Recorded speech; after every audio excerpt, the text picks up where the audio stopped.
All right. Yay, I love it when it just resets the microphone. It's great. Hold on. Where is it? There it is. Okay. Testing. There we go. Wonderful. All right. Cool. I haven't heard that song in a while, and that got me hyped up. So I'm here. Oh boy, am I tired. I have not had good sleep. But we're here. And we're streaming. So yeah, hello everyone in the stream today.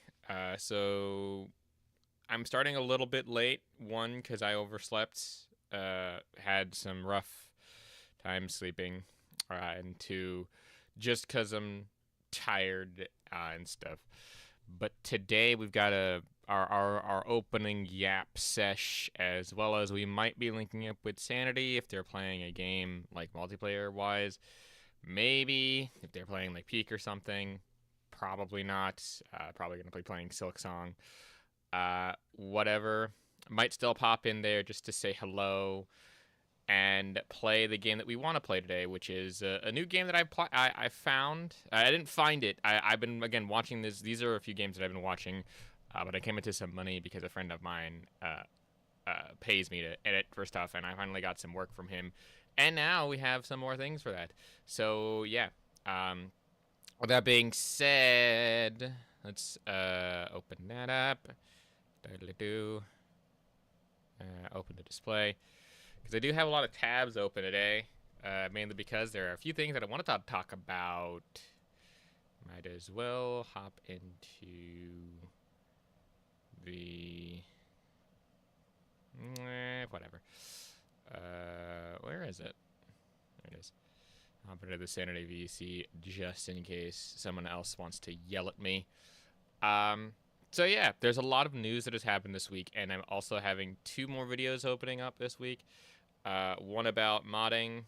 That one was supposed to be doing last week, but I pushed it back to this week because last week Silk Song and Helldivers kind of took over a lot of the space, so I had to talk about that. But this week is going to be modding as well as a review on the game that I've been actually playing for the past couple of weeks, because I feel like I've gotten enough time with it to give a solid review. More on that probably later. With that being said, let's get started with this. Starting, of course, off with some Xbox news, I should say. Xbox news about the impact of Xbox's Play Anywhere has become pretty prevalent. Now, I haven't really looked too much at this, but apparently slightly less than 20% of the games released were launched on the Place Anywhere titles.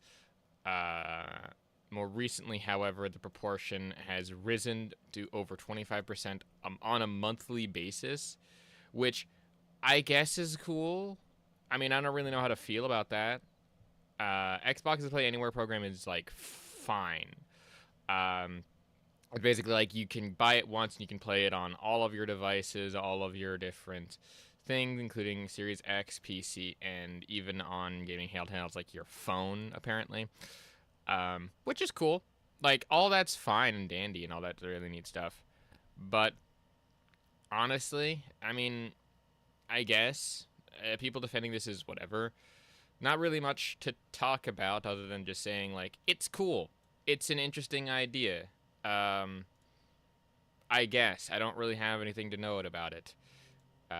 Moving on to this interesting one here from Charlie Intel, as well as a couple other things, saying that they are talking about they have trust issues for specifically Battlefield. The community has been read for a while, where the Battlefield 6 developers have a thing on realism, and that they are a gritty, grounded realism shooter. That's what they want it to be, and that's what they aim to go to look like for a while.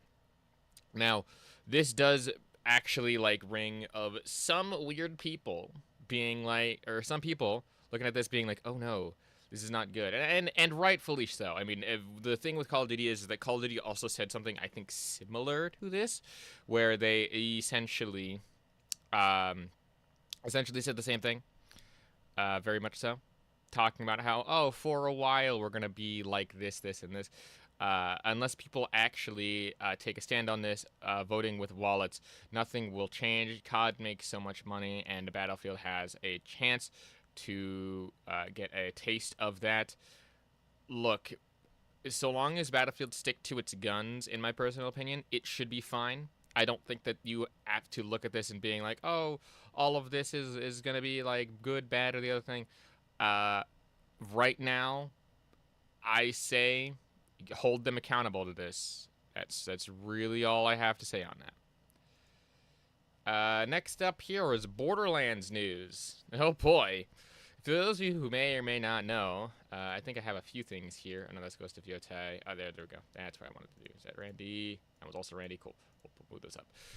So next up here we have, of course, Borderlands news and how it is sucky in terms of general gameplay performance. That's right. General gameplay performance sucks. Who would have thunk it?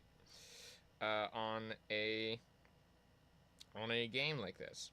Now, that's not to say that the game like this is actually ending up being like terribly bad or like awful in any way, shape, or form. I mean, it might, but at the same time, the ending of this is that even with some of the high-end stuff, it still runs like absolute butt cheeks, according to this one in particular individual who has some of the high-end stuff. It still runs like butt cheeks because of Unreal Engine 4. They released the actual looking stuff, and this is a Pirate Nation thing. And then here is Randy Pitchford, who is probably one of the greatest CEOs to ever live, I guess, saying, if you're playing Borderlands 4 on PC and want to boost your performance, he shared the settings tip where he was able to jump from 90 to 160. I hear that he'll be posting a full video soon, and here is him playing on Twitch, where Nick here basically kind of sums up this and says that he's using frame generation, which requires a 40 series. They have a 30 series.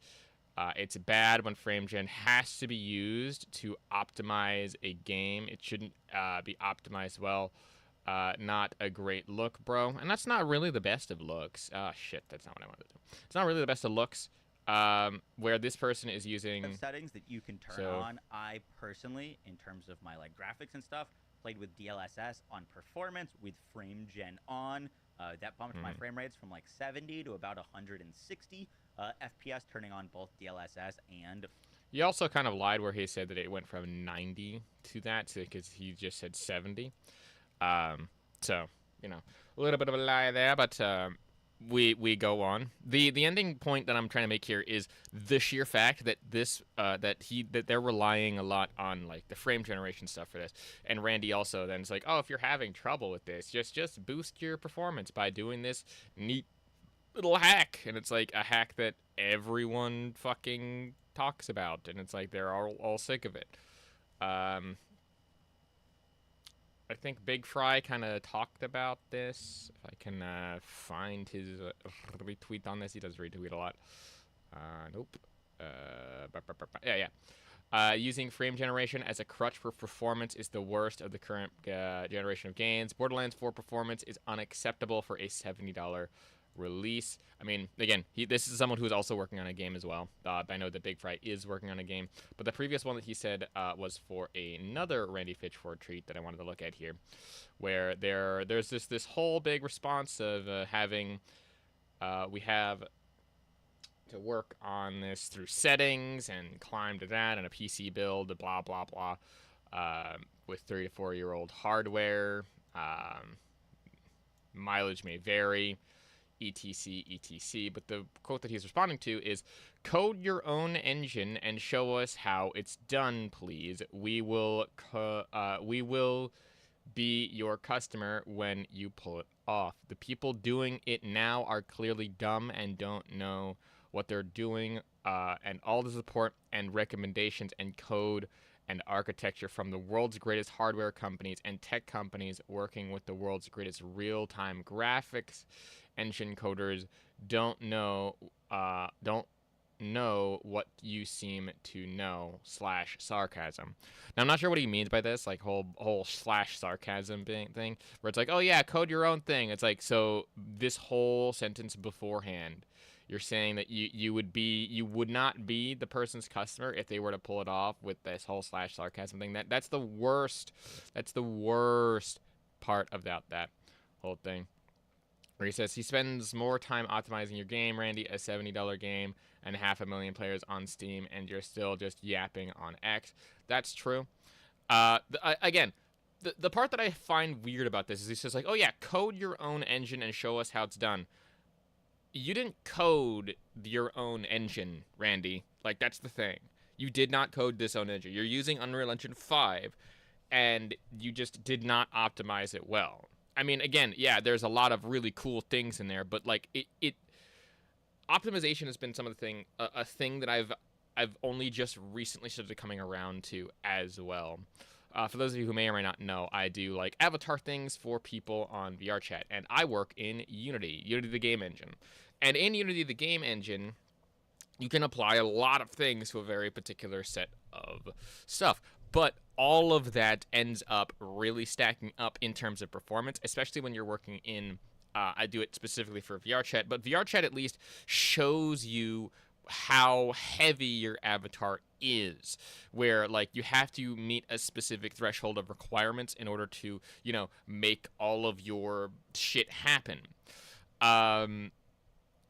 And like it's really easy to do because there's a lot of tools out there, a lot of open source tools, a lot of open tools that are specifically made to, I mean, specifically, yeah, for VR chat in terms of the backend stuff for trying to, allocate your resources and shave off your shit in terms of just materials and coding and stuff. But you can drop a lot of your settings down, and without very much hit to the visual aspects of like a lot of avatar stuff, like you can really get your shit down. As an example, I had an avatar that's so there's just to use an example for like texture memory, which is something that is used in VR chat to calculate it. I got the texture memory from a like 100 and something megabytes down to like 70, which like that sounds pretty insane in terms of that, but all of that is down to 1K textures.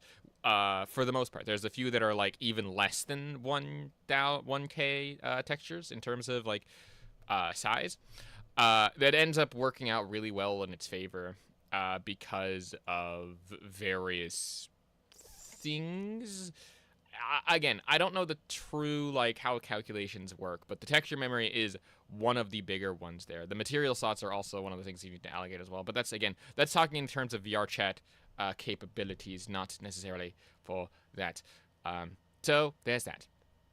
Next up, we're gonna get a little political here. Everyone cover your ears, you don't want to hear this. But the Ghost of Yotai dev was fired for a particular joke right after a whole thing where they,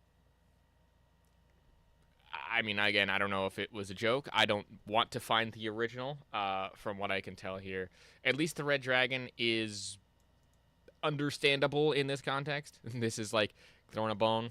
Not going to say too much on this because I do not want to get political again.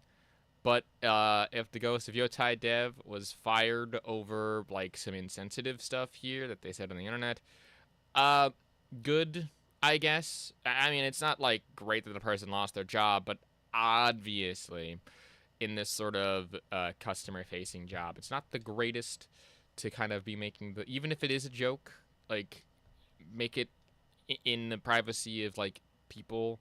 Don't make it publicly on the internet. For the most part, you'll get lambasted and shit for that. Yes, Japan hates Xbox. I forgot about this. I forgot that I saved this one. This one was posted, I think, earlier. Where, let's see this. So the Final Fantasy VII, Final Fantasy IV. Oh, that's the Final Fantasy VI remake? Really? So the Final Fantasy remake, Interlude is going to arrive on all these platforms. I did see this. I did not see this retweet, though, where the entirety Final Fantasy VII Remake trilogy just confirmed for Switch and Xbox. Between this and the gross little that of Ghost of Yotai, really, what the fuck? Why? You have some serious explaining to do, Herman Holst. Dude, what the fuck? Is this the same Japan Hates Xbox from before? What the fuck do you mean Herman Holst says? That's the most. That is so weird.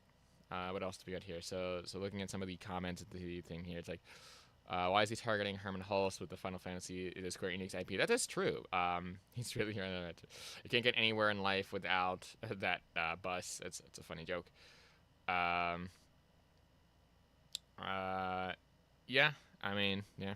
That's another good one. I'm not gonna read that one out loud though. Yeah. What do you mean? What? He ain't even a PS fanboy. He has played roughly 4 games on his PSN account, and they've all got you free play games. He even went to Team Nintendo and dissed PlayStation for a while. I mean, that like here's the thing. Like a lot of people don't seem to get this, and I'm gonna just say it right now. Being a fanboy is not particularly like there isn't necessarily requirements for it. I'll say that for straight up front. For specifically PlayStation fanboy, it's more of a mentality. It's more of a thought process for this. And this right here is a clear thought process of this person. It needs to be blamed for something or other, or like it's an us versus them mentality. It's a weird thing. And again, I don't have like the textbook definition, obviously, because I'm weird. But more importantly and more specifically, the mentality of an Xbox person, who just, why is that? Oh. Hello, Lady Gamer. I don't know why it didn't pop up on my screen. If you already chatted there, I don't know if you're here or not. But to be clear, it's like he says that he's like only played like roughly 4 games. Like yeah. They play Twitter more than they play games is the main thing you should really take away from this. I always say on my channel, like don't be a fanboy and don't go after these guys. I do it for fun, but I also do it because it's to set an example. Another thing that happened this week was the Nintendo Direct. I'm not talking about this during my videos at all because it was boring. But you can kind of see like this person's like that was the most insane Nintendo Direct I've ever seen. Where this person's like, what the, like, he's got the YouTuber face of, oh yeah, but like looking at like the background here, like this doesn't look like anything interesting. So the Direct here apparently had Metroid Prime Beyond, Hyrule Warriors, that they're reselling both Mario Galaxy 1 and 2 because of the movie, and then Hades 2, I guess, isn't that already out or something? I don't really know. Not really. It was a great Direct. 8 out of 10, 8.5 out of 10. Jesus Christ. Okay.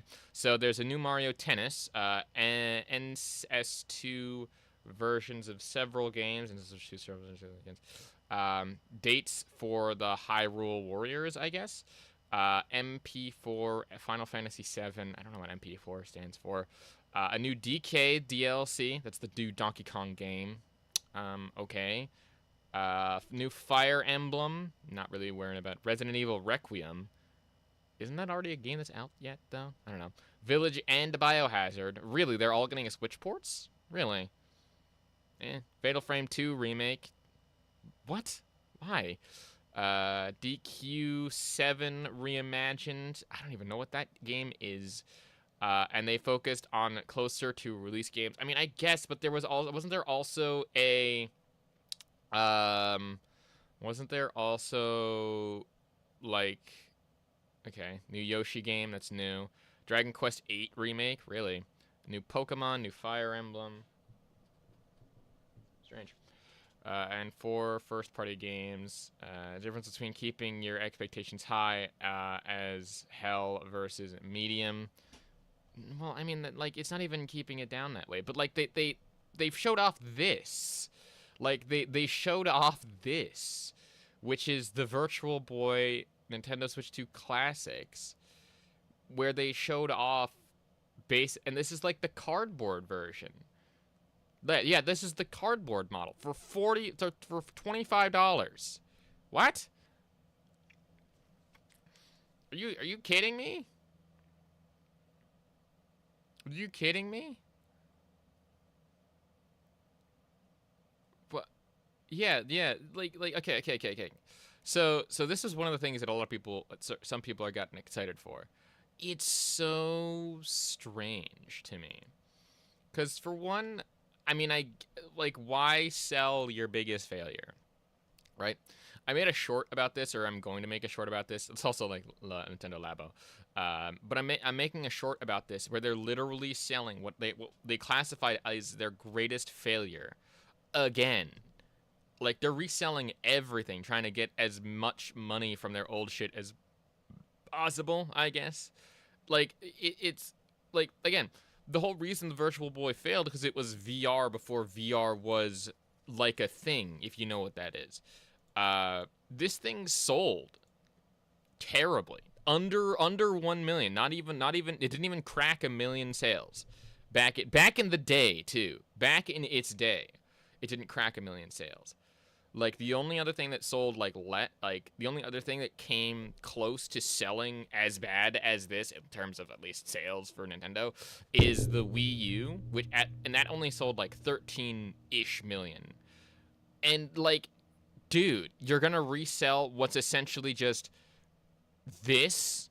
Like, what the? I'm a little concerned. Just color me concerned. This is one of the things that they ended up doing. But there's also these other like VR Switch stuff as well that cost between like less money and they do the same thing. Like, right? You can see how it's very strange that they're essentially. Oh, that's neat. It's a neat animation. Yeah. Virtual Boy rotting in a collector's room, and it never actually got much in terms of it. And yeah, there's a few of these weird ones. Yeah, but the other thing about the Virtual Boy is that it didn't have a big wide library either. It did not have a huge library. If I remember correctly, it had like 10 games, maybe not even. And it was supposed to receive more and receive like more multiplayer settings and stuff. But like it didn't because it failed that quickly. Like that's the thing here. That's the problem that I'm having to like understand and why some people might be excited for this. Like it to me just makes very little if any sense to run this. Like at all. It like dude, yeah. It's just very strange. Anyway, what's going on in Reforged Gaming's head today? We'll take a quick look-see at that, hopefully before people get in here. So, be speaking out on. Yeah, I mean, we're not going to get into discussing everything that has happened, right?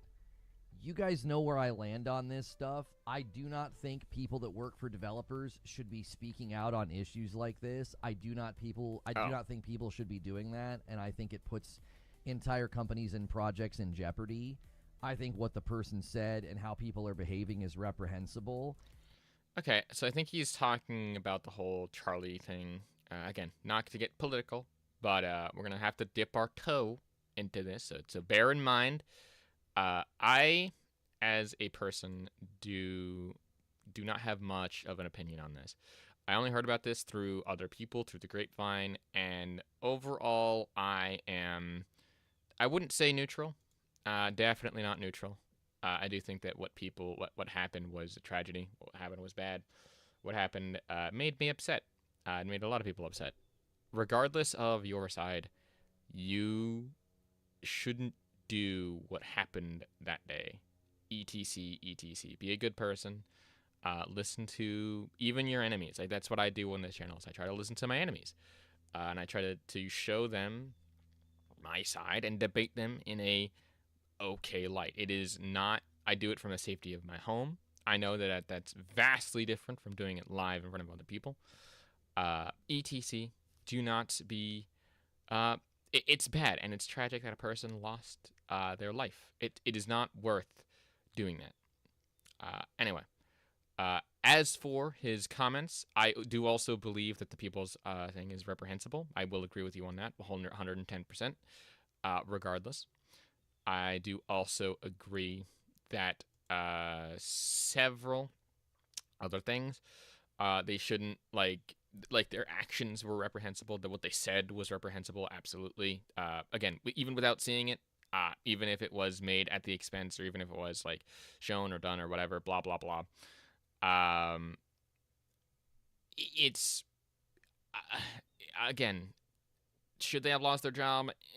Should they have like been gotten some serious trouble? Yeah, probably. It just depends. But anyway, let's move on. And I think when you do that, you know, everybody's all about accountability and consequences until it comes to their doorstep. So I mean, I guess. I don't know what to say. There are things that are just absolutely beyond the pale, and you know, putting your entire project and your entire company and everything they spent and did, all, you know, putting all that at risk. I don't know. When the guy did it with Avowed, it was like you're attached to something that's so much bigger than you and your personal beliefs. I just think it's insane that people do this stuff. And if you thought what, you know, happened with the guy from Avowed was crazy, what has happened in the last 48 hours has got to be some of the most it's almost like we're living in a simulation. It's like, I mean, I guess, yeah. I personally, I like. There's nothing I can really add to this that I would just be like, oh, I don't really agree with that. It's like, no, I agree. Like, it's really just kind of,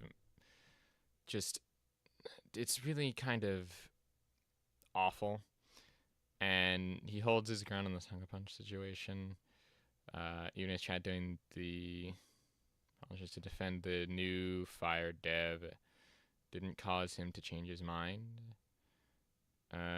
Again, look, I don't have any opinion any other way on this, really. This is just not my wheelhouse, and I don't have anything else to add. The punishment was served. The things that were said were said.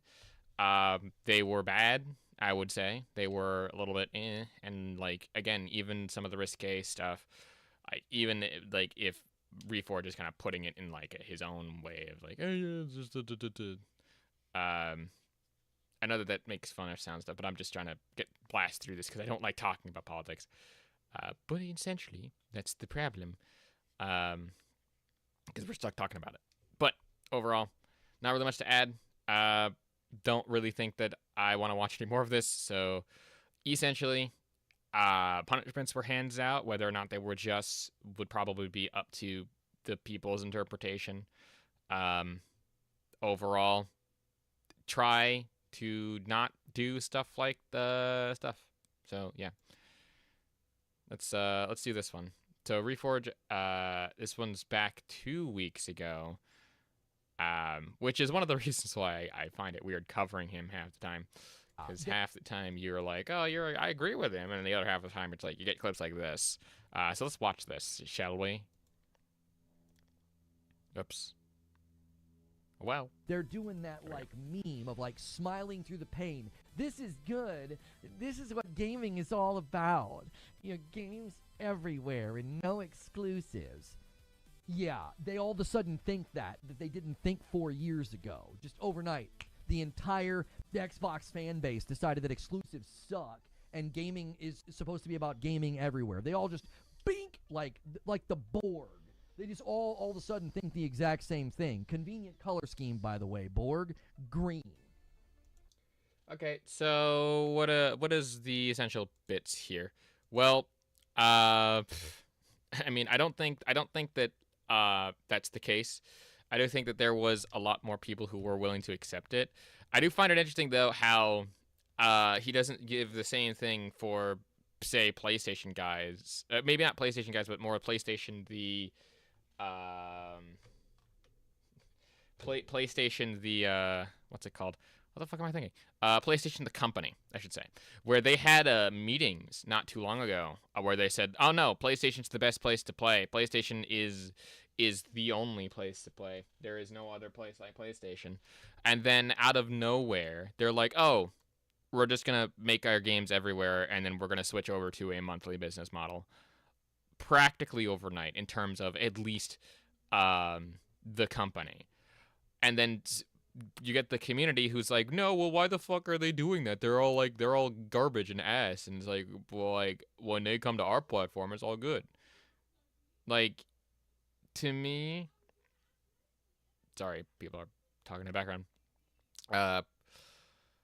To me and to everyone else, like, that have not liked exclusives, at least for a while, like, exclusives were, I never really had any notion on them. At least I don't think I did, because most of the games that I played with friends, and those friends usually had other platforms.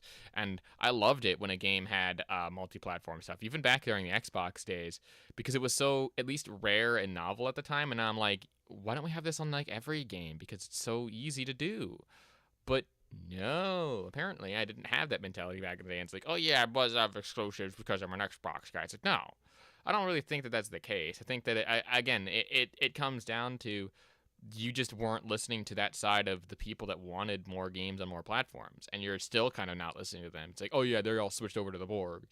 So yeah, again, this is one of the reasons why covering Reforge is so, like, I wouldn't say schizophrenic. I would say more bipolar, where it's like you get stuff where it's like, oh yeah, I agree with this. Like, this is all fine, and it's all actually kind of cool and calm and stuff. And then when you get him like actually ranting and raving about stuff, it's insane. So let's continue watching this.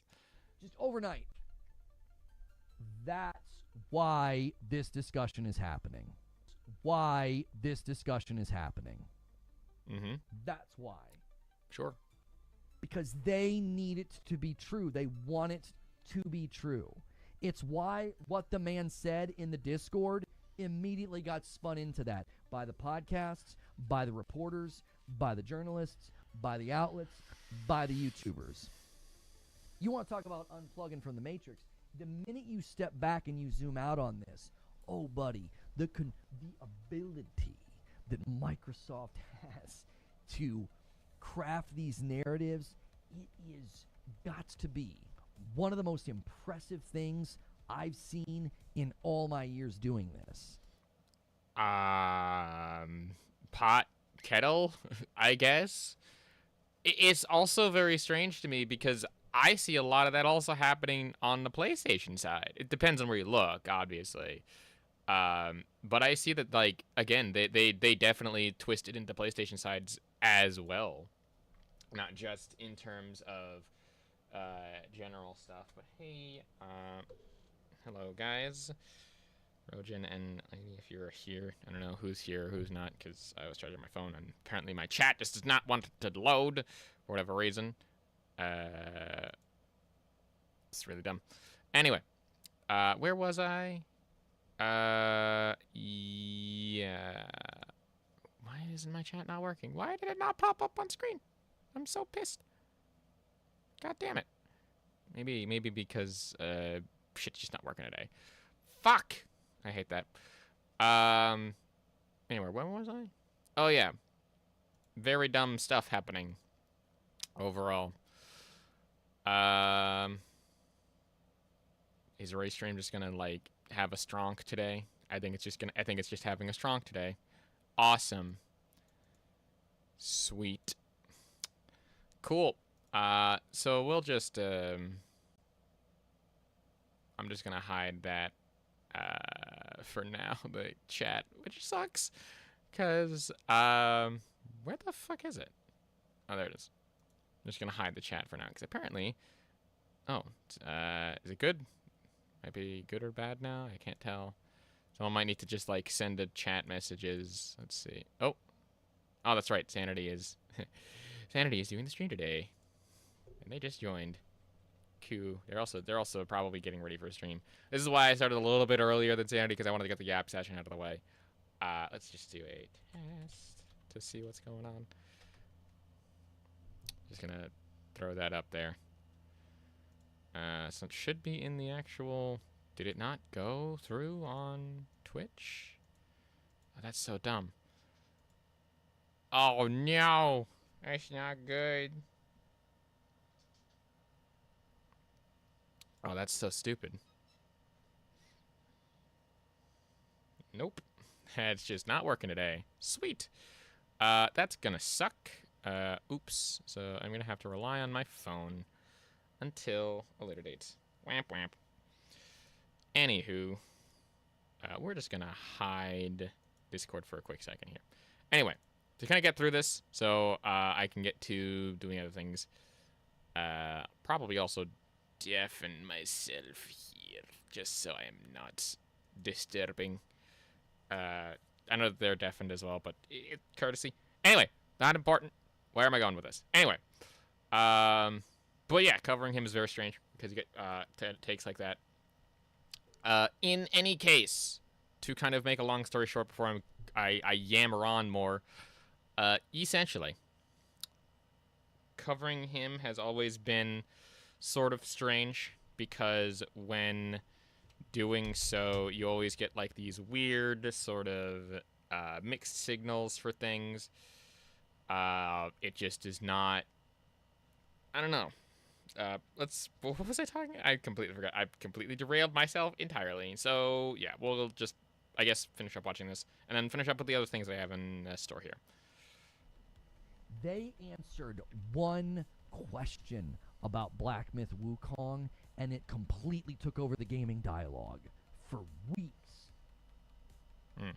That's masterful. What Phil Spencer did late 2023 in the wake of the CFO saying what he said, it was masterful.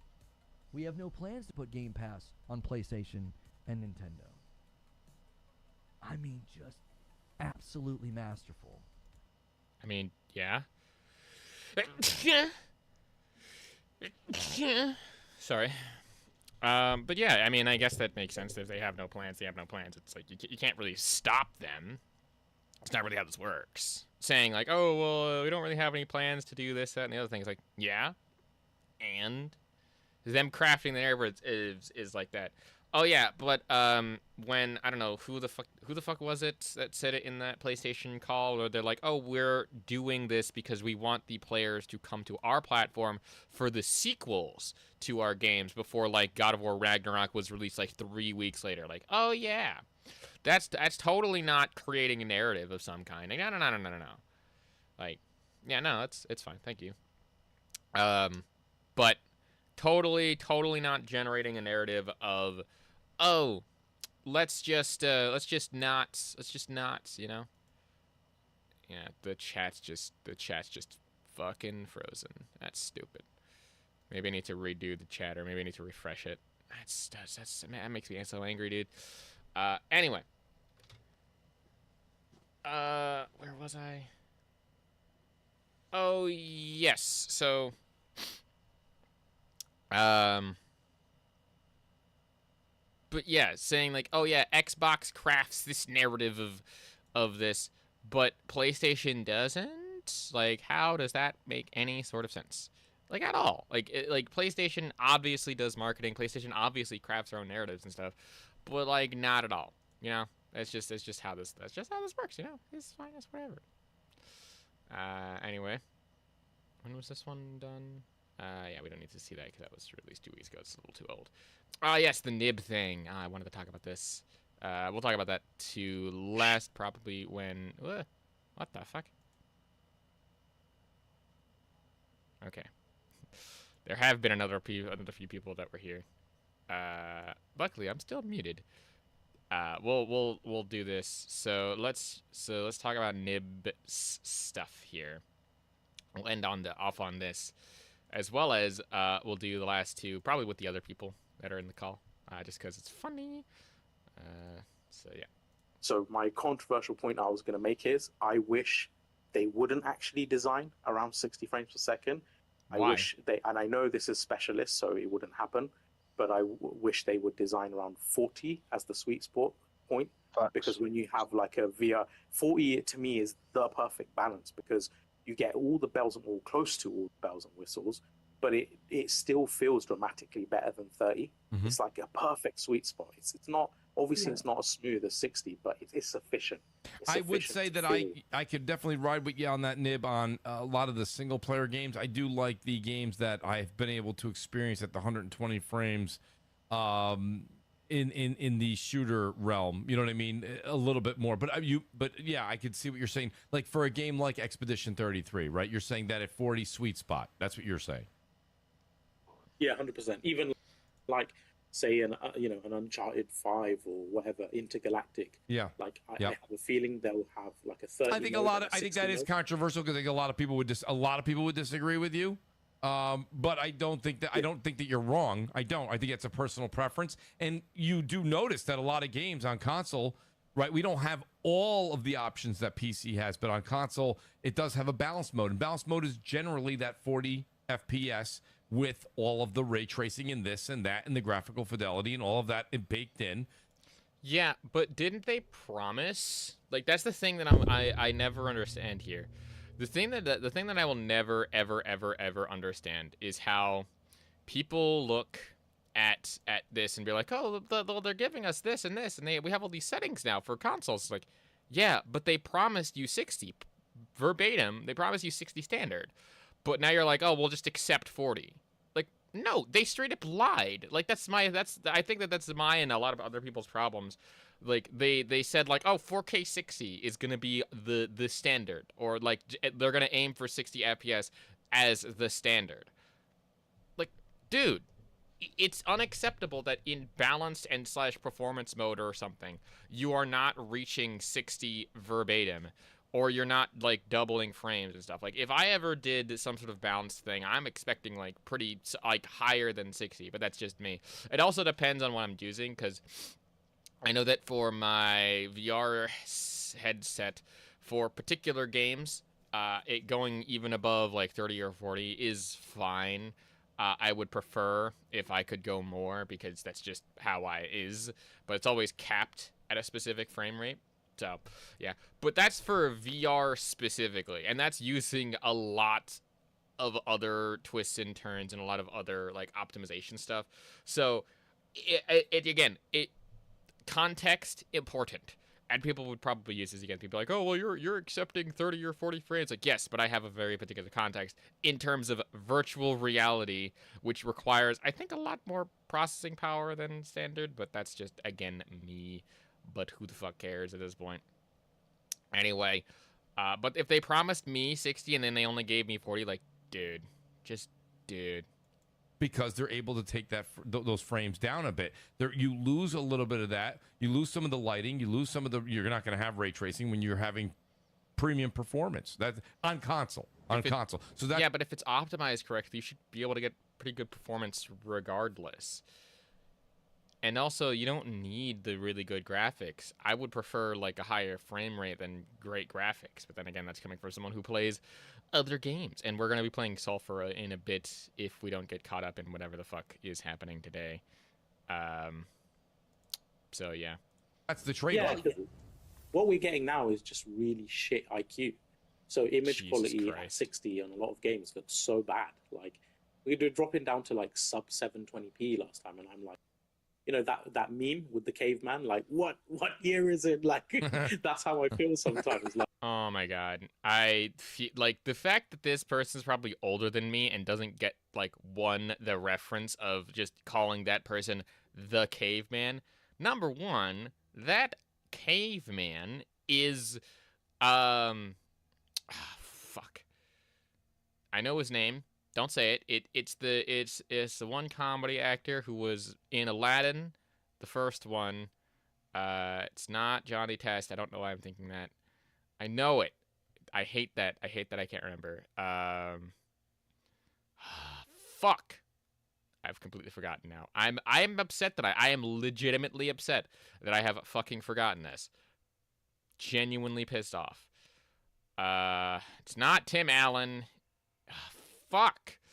I know who it is, and I can't remember it off the top of my head right now. It's not. Why am I thinking George Lucas? I know. I think. What is it? Who is it? This is gonna piss me off. Hold on. Let me look this up. I'm gonna look this up on my phone. Really quickly. It's. I know it's who it is.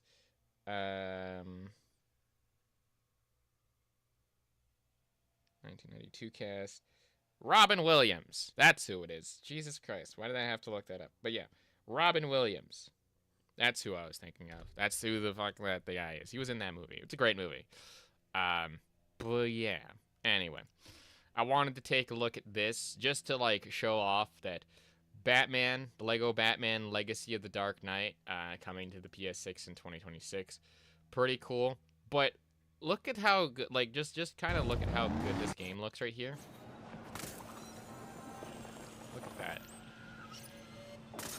I wanted to highlight this because this is like, again, where the Lego games themselves are doing a far better, damn, that sounds awesome. They're doing a far better job than anything that the actual Rocksteady devs, like the devs that made like the Dark Knight games, have done in the past while. Like, this is actually like accurate, actually cool, actually like really nice. And yet Rocksteady couldn't do this. Like, what the fuck, man? But yeah, I think that'll wrap it up for right now. Are they still... they're still doing the good old intro of things. I'll probably save this for it, but we're going to hop on into, if I can close out a bunch of these tabs because there are way too many open. Oops. Yeah, we'll just leave it at that. I'm going to close out a bunch of these tabs, and we're going to get ready to join up with Sanity for right now. So be prepared for a lot of voices. So, yeah. Son of a my bitch. fucking cranium. Hello. Hello. There's a You lot. just missed a jump scare. There is a lot of people here today. I just got Yeah. my my fucking cranium caved in by a metal pipe. Damn, Well, that's that okay. sounds like a you problem right now. Oh, Sandy, Sandy, I need to catch you up on the funny thing that happened last night. Oh no, what happened? Someone DM'd my boyfriend Kiwi, and was saying that they have hacked his IP address, and that they were gonna like release it into the internet if he didn't follow their demands. Do you remember Oh. what Kiwi does as a job? No, I do not. He works as a cyber warfare technician in the Navy. Oh, Literally the Oh, worst wait. person to say that you've So hacked. wait. You're telling me that your boyfriend works for the Navy? No wonder he likes Yeah. semen. Yes, we already know the joke. Fucking hell. Come on. What? No. What? Comedy. No. Come on. Yeah. You're Come on, You are come on! literally- Like, look! If you hit, look! If you're gonna lob one, all right. If you're gonna lob this new information at me, like, I'm gonna bunt it. I'm gonna see if I can bunt it and get a home run. All right. Even if it's low hanging fruit. I got the joke. you were- I think everyone got the joke.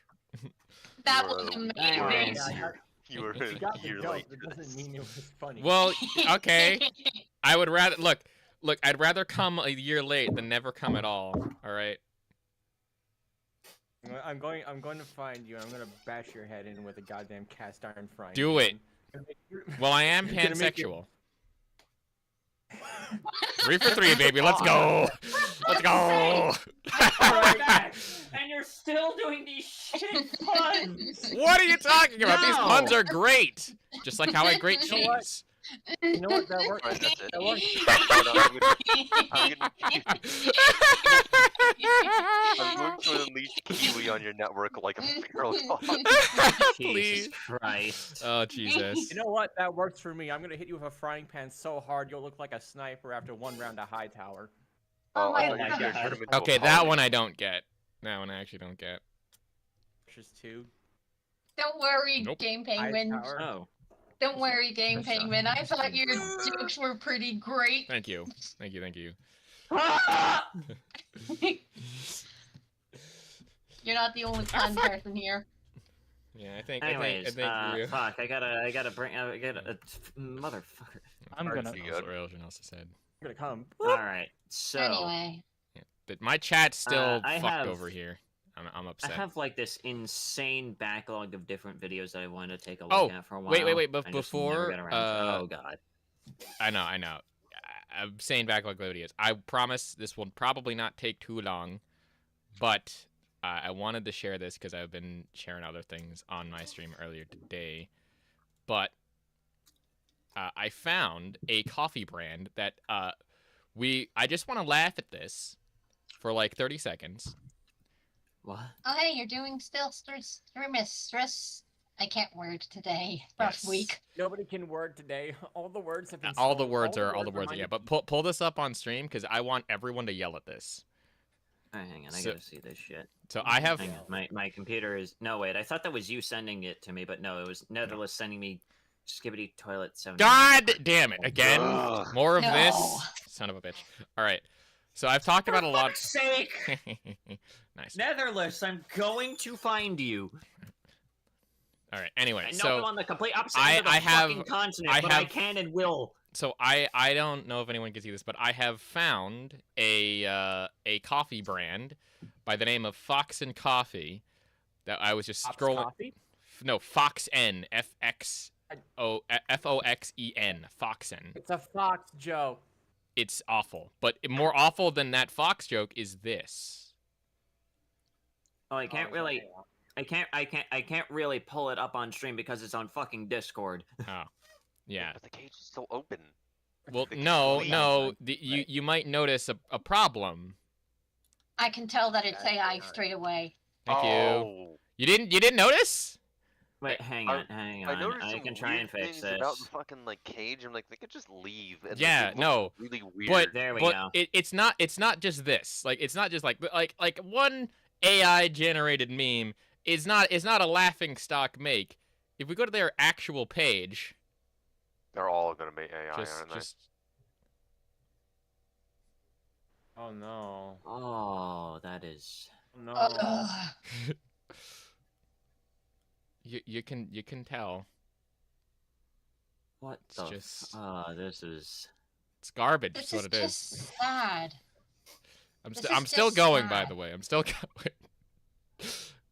Well, here's my response Oh to my this. God. Even an AI generated animation. Oh yeah. This is the worst one too. Cause watch this shit. Look, it goes through. Look at. Oh my god. What did? It looks like complete fucking anus. What am Totally I looking does. It absolutely. I haven't actually listened to the music, but look at this. Like it becomes this, and it's just like. Now he's outside the What is tree. ha- I have no clue. that's- And it's like, oh look, follow me, and then he goes the wrong direction. Like, this is ass. And that epic music too, like, just Straight Jesus ass. Christ. It's so garbage, and it hurts my soul. And I'm like, dude. Here's my genuine response to this particular company here. Pick up a pencil. Absolutely, or hire someone. Like you are a company. You can hire people to make this sort of shit. Oh, there's another one. Oh my fucking god. This one was apparently for Oh. Halloween. It's just, all right. Anyway, my migraines aside, I think that'll show you what's been on my feed for a while. Thank you. Right, I'm gonna stop sharing my screen now, so we can now, hopefully. That little, Watch was that some little other stuff. hijacking segment of Sandy's stream Yeah. over with? I mean, That was I horrible. yeah, I'm sorry. I'm both sorry and not sorry that I showed that. Sorry you But, found it, not sorry you had to share the information with us. Yeah, Rojan anyways, I feel is correct there. That it said we need more artists, the actual people making stuff, and not this. That's correct. Yeah. Yeah. I could just tell right away. I'm gonna find more people. Yeah. What is I my think you're voice reading off of my chat from Kun. I have to use AI so much. Yeah. Yeah. Someone anyways- just asked, like, what is my voice acting career? Like, it's non-existent. I don't do voice acting. Anyways, I feel like starting off with this one, especially given the fact that I kind of recently, recently as in like kind of last month, I don't know. Like at some Auto-tune? point, it was like I think like a few days after episode 6 came out, I just decided What do that you why the mean fuck not? I'll auto-tune? sit down and watch the Amazing Digital Circus just on my own, and it's honestly right now my favorite indie series that exists, at least Just on gonna mute YouTube. myself for a bit. What auto-tune? And I highly recommend that you go ahead and What watch it. auto-tune? And What are you apparently, talking about? there's only gonna be like fucking 9 episodes from what I've heard, and it's already like 2/3 of the way through. Now that I think about it, which is kind of crazy to think about, but pretty good series. But apparently,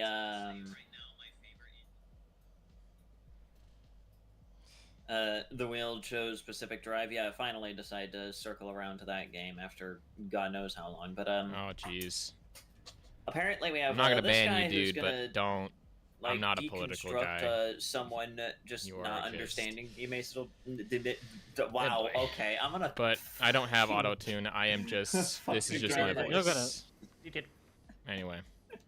The amazing-ol. What is that emoji? I'm confused.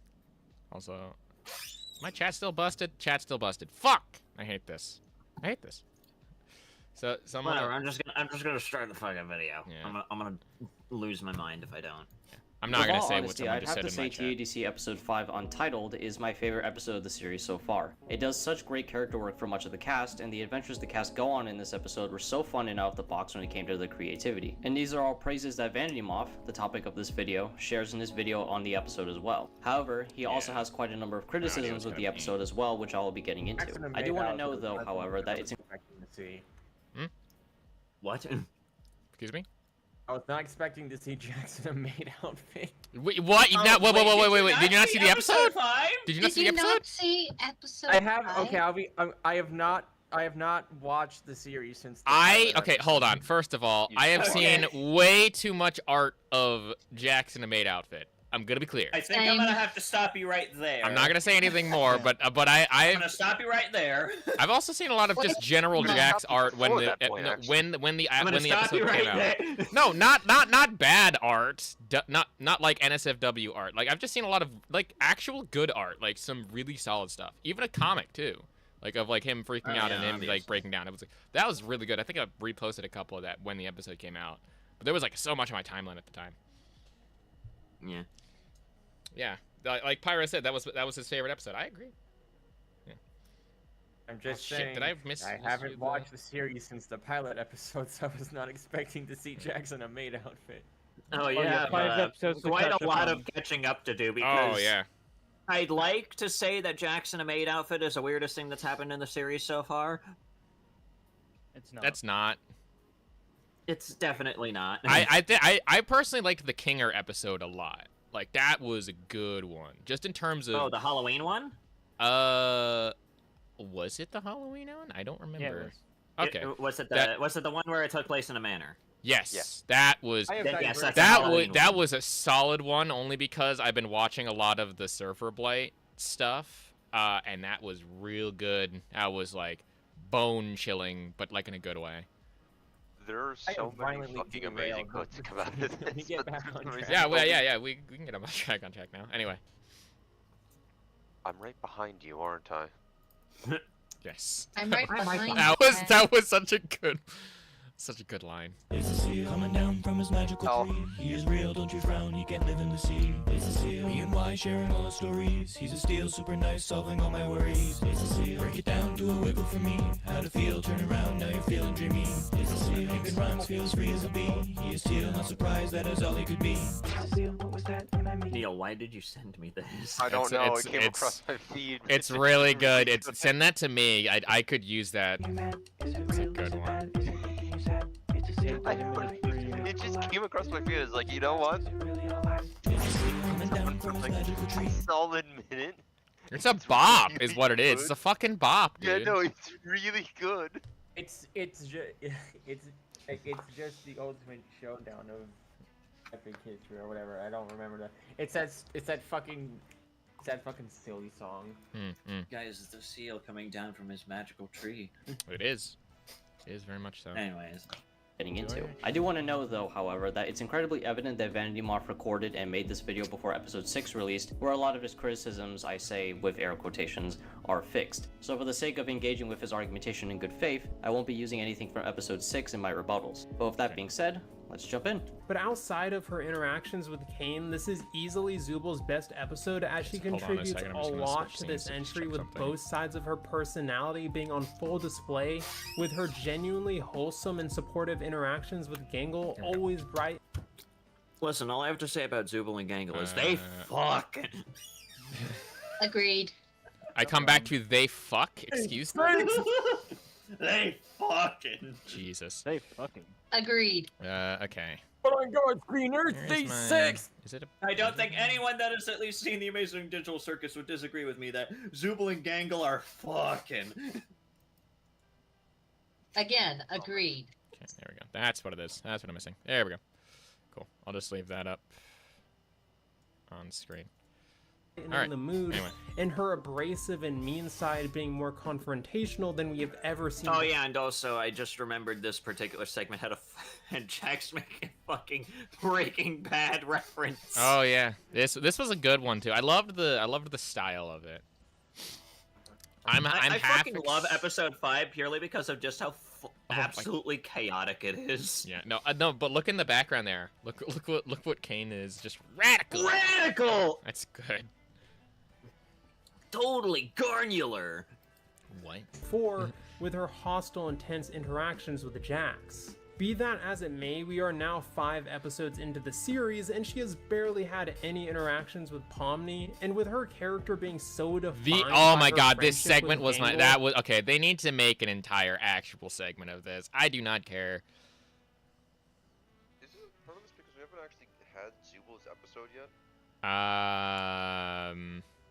I don't think so right now. But this was my favorite segment of that. If yours was like them just yelling at each other, this was mine. Just the anime segment, because it was so accurate. It's not quite as embarrassing as what happened when Gangle had an anime figure.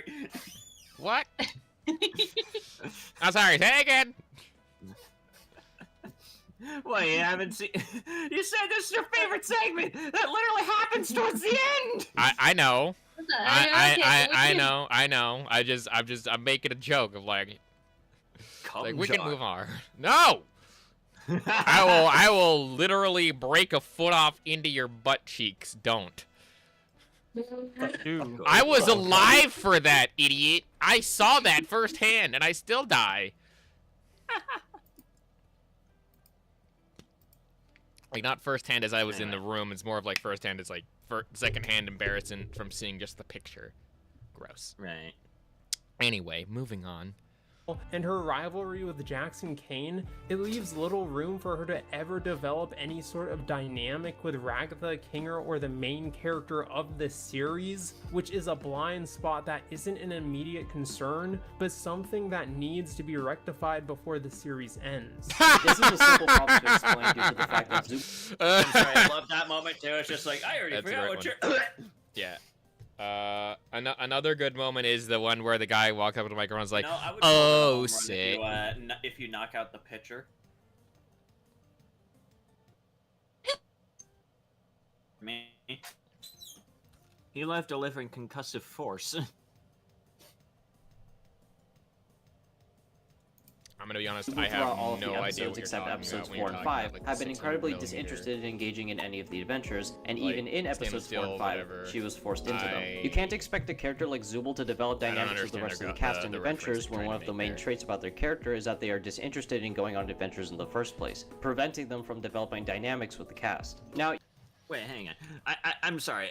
I wasn't paying attention to like what the guy's criticism was. Was his main criticism the fact that like Zubal wasn't getting enough characterization and he just didn't really understand why?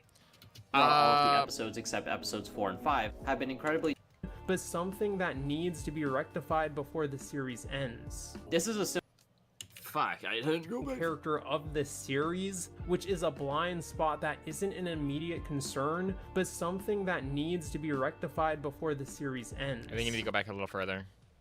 Yeah, like her entire character thing is that she's not interested in like the adventures whatsoever.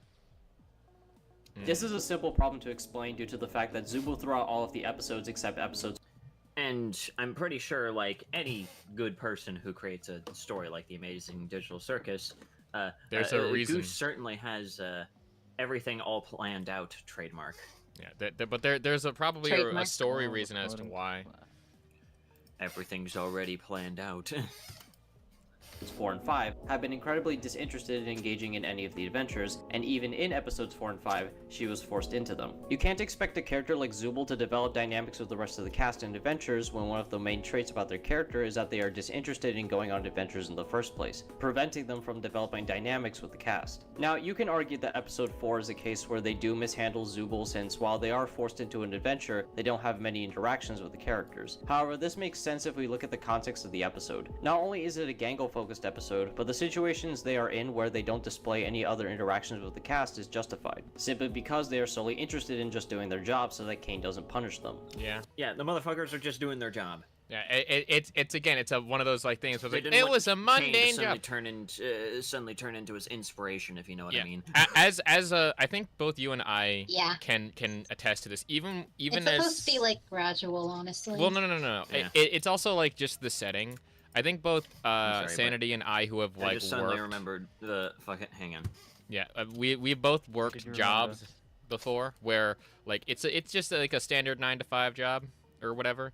But I didn't, at least for me, I didn't really interact much in terms with my other coworkers unless it was like for off time stuff. Let's go. Hang on, there it is. Hate. Let me tell you how much I've come to. I've seen this. Who has no mouth and needs to scream now, asshole? Also, in terms of gameplay, the whole thing with it is, Life well, is yeah, pain. there is probably going to be gameplay. It's not right now. It also says yap session. Let me tell you how much you know, I've there's a come yap to. session, and then there's a gameplay section. Who has How no I run mouth and things needs here. to scream now, asshole? Nice. That's Why didn't the main characters, who I have no mouth and I must scream, just whip out that amazing move? Are they stupid? Because they didn't have a hose nearby. So you're just, like, actually doing the job. Yeah, I don't want Kane to punish me. Kane's not gonna do anything malicious. It's not in his nature. You really want to find out? The only thing holding Kane back is the fact that he likes us. I wouldn't push it. That's rich coming from you. Zubul is afraid of what Kane might do to them if they don't play along, and while you can argue that they could have written in ways to force them to interact more with the cast, I would argue it would be out of character for them to stay off task because Zubul does bring up a good point of the fact that Kane is only nice to them because he likes the cast. So in their eyes, not pushing it with Kane would be a smart, consistent choice given their line. Finally, as for Zubul not having much of their personality explored, this harkens back to what I said about them not engaging in adventures because it is a part of their character trait of being disinterested in Kane's shenanigans. And it's not like the show doesn't explore their personality at all, which would be a problem, as they are explored in episode 3 that is separated from their... Yeah, in the Halloween episode, there was like the entire... there was the entire therapy session. Yeah, there was the therapy. That was the more of a bleep. Therapy session is Did I this say again? Blee plot? Whose therapy session is this again? B plot. Yeah, the whole B plot thing. I also okay. Any harm that I cause to my guests is purely accidental, like any good war criminal. All right. Bye. Dude. Their relationship with Gangle, and especially in episode 5. With all this in mind, them being... I have anger issues. Yeah, I seriously think that Kane is breaking stuff down. As for Kinger, however, even though he is still the best written character, his importance within this episode is quite low and is probably... That's because his importance was in episode fucking 3. Yeah, they already gave him his whole plot thing. Like, they already gave him heavy importance, and they're probably bound to give him at least some more good shining moments as the series continues. I think after episode 3, we already kind of know that Kinger's fucking insane. Well, I don't know. He's not insane without merit. Well, I mean, like, you know what I mean. Like, insane in the sense that he's, like, a really fucking good character. True.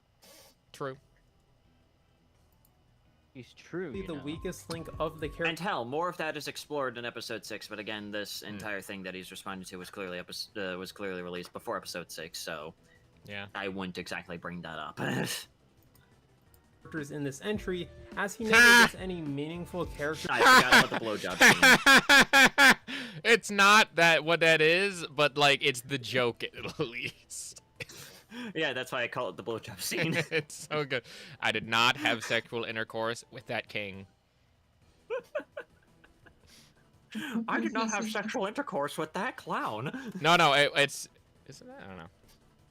Hold on. So Ryojin says, I feel like Kane might just be another being trapped in the circus who, like Kinger, is just bending the game to his will. No, I think it's actually... Isn't he just like the actual AI? I thought that was what he was. Yeah, I'm pretty Well, sure. as Kane far is as we the know. actual Yeah, as AI far as of we the know. We don't program. know for certain. We don't really know Yeah. anything. I think that he's like he's like... He might be I so think it's integrated kind into of the made program. obvious that Kane is more or less just kind of like a semi-sentient AI due to the fact that he like constantly glitches out and then like resets himself whenever things don't go correctly. Yeah. I think that I All always... the others in which they have the chance of becoming a fucking weird amalgamate creature. Yeah. Abstraction. Abstraction. It's great. But if you want to hear my theory, Mhm. about any of the cast, Kinger has to be like either one of the original developers or like a beta tester or something like that. The motherfucker knows. Yeah, too much. I think a lot of people draw him as like an older gentleman in terms of like his human form. I kind of agree with that. Yeah. But yeah, the motherfucker has to be like a developer or at least somewhere closely tied to the circus in some fashion because motherfucker has console commands. We Yeah. saw it in fucking episode 6. Motherfucker has console Yep. commands. I am We distinctly... know for a fact that he's a programmer. Yeah, I'm distinctly of the opinion that I have completely forgotten what I was gonna say. Whoops. Yep. Just completely shut down. Anyway, let's move on. Interactions, and in a comedy-focused episode like this one is, his comedic effectiveness ends up being overshadowed, making him kind of just being that character who is there but never stands out. This isn't a flaw with the show due to the fact that the episodes are very clearly centered around one of the main cast. Episode 1 being Correct. Pomni, Episode 2 being about Pomni again, Episode 3 being about Kinger and Zubul, Episode 4 being about Gangle, and Episode 5 being about Jax and Ragatha. If you want to talk about characters getting sidelined, I could easily point to Jax, Gangle, and Ragatha getting sidelined throughout Episode 3 just to simply sip tea with the ghosts of Mildenhall Manor. It's simply become part of the show's nature to not always shine the spotlight on some characters in favor of fleshing out the desired character for the episode, and that's okay. It Also, gives the hold show on, the pause. Again, this is... Yeah. What? Oh, no, you can go. I just have something, like an example, other than this. Basically, this just kind of comes down to, like, completely not understanding what the show is clearly trying to go for, because just like you said, each of the episodes kind of focus on either, like, one or two primary characters for their characterization throughout the entire series. Right. As pointed out beforehand. So obviously, as the series continues, there's probably going to be more characterization. And my main guess is that episode 9 is going to be... God fucking knows what the hell's going to happen in episode 9. But all I know is it's gonna be crazy. It's gonna be I mean, insane. Jax almost fucking went off the deep end. Yeah. For me, it's clear that they're following like the standard show structure. Now, this is gonna be a weird example, but just follow along here. All right. This show, at least in terms of just its structure and structure alone, kind of falls under the same thing as like MLP, like Friendship is Magic. If you ever know about that. Yeah, I love. Yeah, they also have a large ensemble cast. They also have a large amount of those things, but not every single one of them is in every single episode. And then sometimes, like, that can lead to people being like, "Oh, why isn't this character here or this character helping out?" Because like that would one, solve the problem instantaneously, and two, is not the point or focus of the episode. As a strange example, I distinctly remember an episode there where I think it was like Applejack's Day Off, where Applejack, the like country farm pony, essentially tried to have a spa day with one of the other characters, and ended up just like fixing a whole bunch of stuff that was like, oh, all this is like inefficient stuff. And then like when you get to Twilight, who was What the fuck working... are we talking about? An example of sidelighting characters. Let me finish. In the B plot, they were basically doing all these random activities that were ineffective at doing the job in total, etc. Again, that's one example, but there's tons of examples of not just... That reminded me of that one episode where, like, do you know that one episode where the two donkeys got married and Yes. like That was the 100th episode. That one. Yeah, yeah. But that's also an example of that. That's different. That's more of just what I would classify not as sidelighting characters, but more as, I wouldn't call it a clip show, more of just the ensemble cast getting like their dues, I guess. But they did, in that context, they did end up like sidelining the main characters to focus on side characters. Like normally what's the A plot becomes the B, normally what would be the A plot becomes the B plot, and what becomes the B plot becomes the A plot. But that's just flipping the script of everything. It's not necessarily like making characters dumb. I think the worst example of this to me is Lesson Zero. I will always hate this episode because they destroyed a character that essentially I thought was very smart and would actually have some logic, but they just basically took all the logic and threw it out the fucking window. And I'm like, they would never make this decision. I hate this episode, etc. But you know mean crazy? You mean crazy Twilight? Yes, there were several of that, Oh, but my that was stars. the worst one. It's the worst, absolutely. But anyway. Yeah. Ability to give Sorry, these characters their I own just, time and space you to know. develop without it risking ruining their character development for the whole cast if it tries to juggle all of them at once. And as for Kinger's humor, I suppose you could argue he could have been utilized more comedically, though I'm not one to laugh at anything unless it's on rewatch or incredibly stupid, so I'm not the best authority when it comes to comedy. There's a reason I don't write it. And I dare say Can the I same hold is on? true Hold on. for Can I just Pomni say, to a lesser extent. by the way, the animation in just that scene, even without the dialogue, I can kind of assume what he's saying is funny. Just the animation alone gives me a smile of how funny his his movements are. Very expressive. Is definitely saying, "Hey, get a lot of this shit." Yeah, exactly. Again, the expression I think comes from both the hand position and the eyes. Like the eyes are super expressive. Whoever does the animation, at least for Kinger in this scene, is downright working their balls off, in my opinion. Just expressive. Yeah. You can see it's great. Absolutely. Anyway. Balls. Correct. You know what that There's means? a reason I don't write it. And I dare say the same is true for Pomni to a lesser extent, as she is fairly unremarkable outside of her interactions with other characters in this episode. The most notable thing about her is that we learn that she used to be an accountant and would explore abandoned buildings for cheap thrills, which explains how she found the computer that brought her into the digital circus to begin with. But outside of that, Pomni is defined by her never-ending journey of being everyone's therapist, with her seemingly being the only one who has started to peel away the layers of Jax's mean guy facade and has begun to see him as more of a person than a nuisance, unlike everyone else in the circus. Once again, fucking Internet Explorer, it's because the episodes haven't been focusing on Pomni for a reason. We already had 2 fucking first episodes dedicated to it. Yeah. Also, Episode 6. Sure. Of course, episode 6 as well. But again, this came out before episode 6, so we can really. I have not seen reasonably episode use 6. that. I don't think. You need to watch it episode now. 6. It's fucking hilarious. I will watch it. Probably not on stream. No, that's it. Sandy, stream episodes. No. No. Dear God. We are not getting copyright. The only thing that I can, really tell you about it is that fucking Jax goes on a straight up low tier god speech towards the end of it. I don't think can we even get copyright infringement from streaming the Amazing Digital Circus? I don't think so. You probably could, yeah. In theory, yeah, but I've never heard of them doing that. So long as it's under... I don't really think many people have done that to the Digital Circus, so there might not be an instance of it yet, but it's still not a good idea to do it. Yeah, girl. I mean, I guess. Anyway. Yeah. If you had to watch a new episode, Would still love like I to never see my find the reaction. time. Yeah. You probably... Also, let's not forget about everyone's favorite character disappearing guy. Oh, shit. Yeah, I made that I made that earlier. Shit. Yeah. Stop.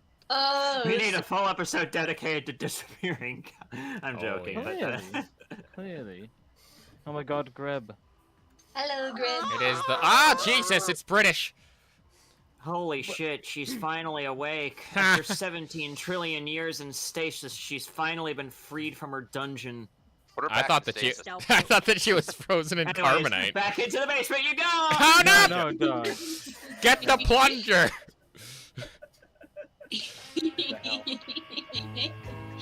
Nice. Well done, well done.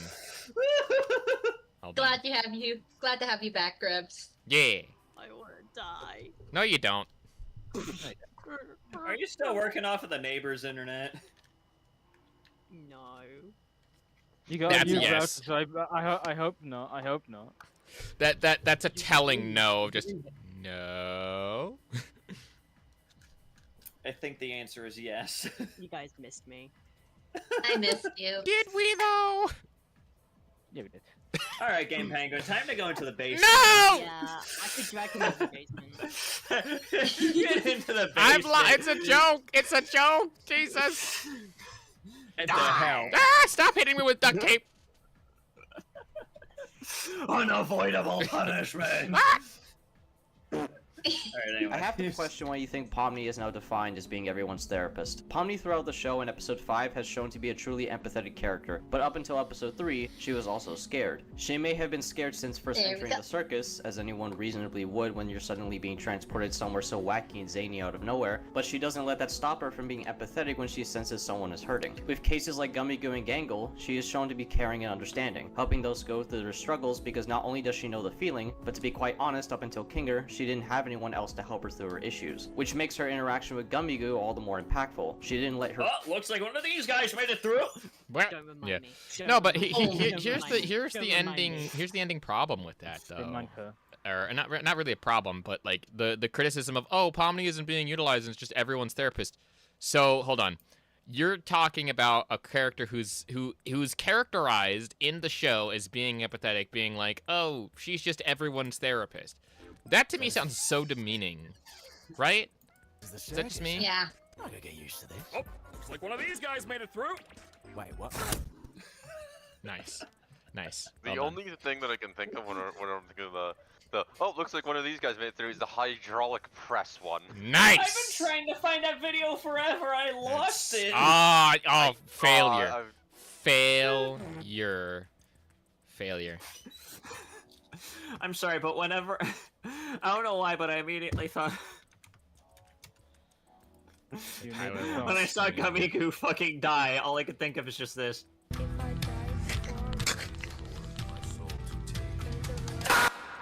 Nice. Well done. Well done. Reduced to atoms. Reduced to fucking atoms. Just as he's turned into confetti, you just hear. Sanity? Sanity, guess what I just found? Oh, he found it? He found it? He found it? Looking. Yo! Let's go. Let's fucking go, dude. Let me see this Let's shit. see it. So this is the circus, huh? I'm not gonna get used to this. Oh, looks like one of these guys made it through. Wait. Perfect. That's so good. That's amazing. That's so amazing. I think Jess fucking disappeared. Yeah, Jess disappeared from that. They're dead now. Oh no. Oh, looks like one of these guys made it through. One of these guys made it through. Wait. This is the circus, huh? Yeah. It's just such an abrupt change. They do that from time to time. Don't worry about it. It might be their internet. Oh god, that's funny as fuck. Fucking love this version. So good. Her fear stopped her from recognizing the feelings of someone else. And speaking of Kinger, Pomni's interactions with him not only fervent that she is not perfect, but she's also not someone that you can just always come to when you need help. She's scared like everyone else and needs people that care about her like everyone else. But she doesn't let her fear stop her from caring about others because of one simple truth. In this world, the worst thing you can do is makes someone think they're not wanted or loved.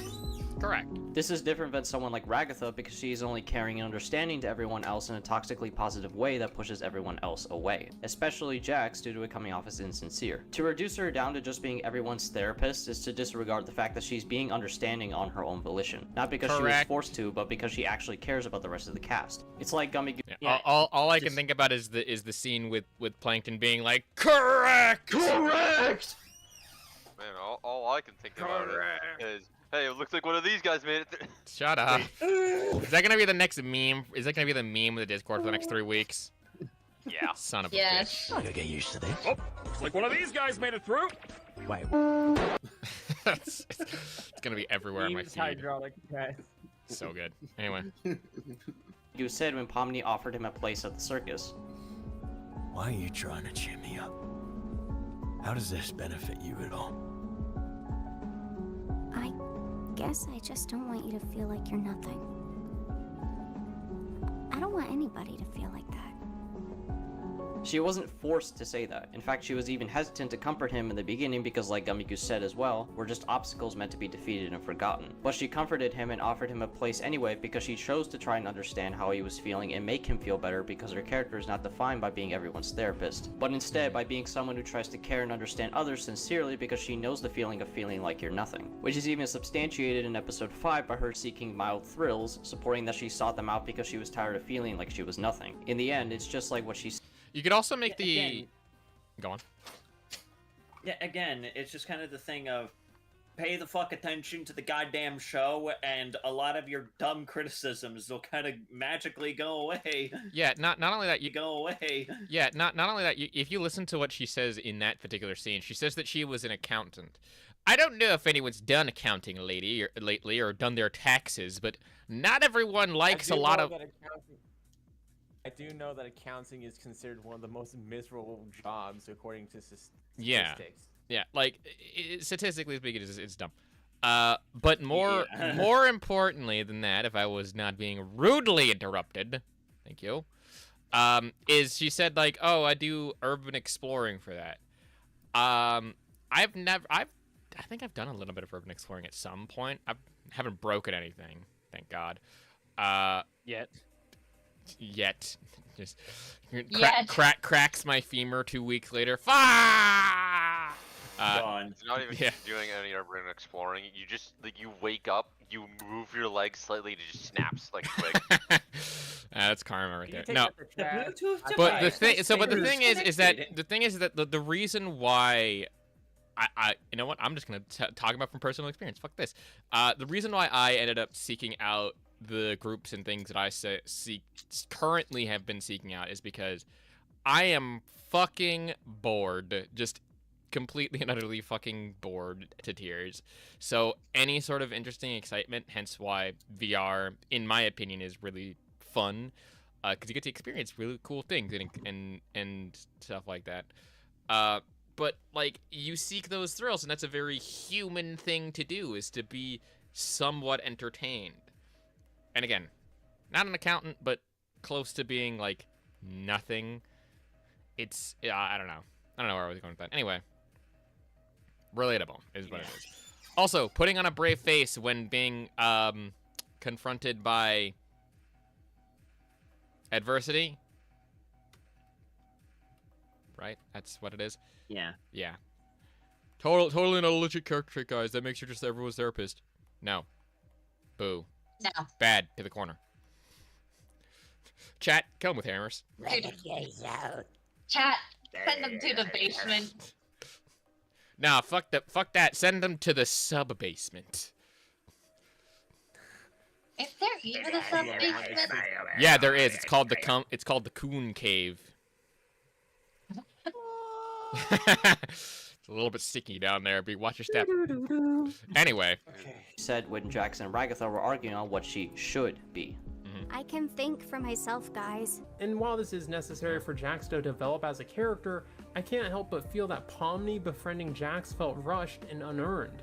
Like, over the course of 5 episodes, Pomni has seen Jax be nothing but mean to everyone else, herself included, and all it took was for him to make one verbal slip for her to care enough to want to get to know him better. This does, however, still work if you take into consideration in the prior episode, Pomni did get to see Jax with his guard down and just acting normal, so it isn't unbelievable that she would want to give him a fair chance, but it's... What? What? So wait, you fucking contradict yourself in the same... What? So hold Brother. on. So what he's saying is like, oh yeah, just because of one conversation, now they have their rushed friendship. You forget, Gummy Goo was also trying to kill them, right? Gummy He Goo was literally literally an NPC designed to try and kill them. Yeah, and designed to be like an obstacle, designed to be like a bad person, technically speaking. And she still had a conversation within the correct context. Like, dude. Not only that, like, I can also relate this to real life, where I have had conversations with people I thought were, like, pieces of shit at one point, or pieces, or like, not really bad people, or really even calling them pieces of shit is, like, too bad. Like, I've had fights with people that the next, like, after, like, 2 months or something, I talk to them again, and they're like, yeah, I was stupid, and, you know, be an adult, and you can have those conversations of, like, oh, we can forgive people. Like, it's a thing that happens. Forgiveness is a thing. Oh, but she was being, like, cartoonified and being an absolute, like, he was being an absolute dick. Yeah, it's a defense mechanism. It's called psychology. Yeah. Excellent. Still studying psychology here. Yeah. I mean, you can attest to, like Jax's behavior being fully a defense mechanism to try to not accept certain losses, right?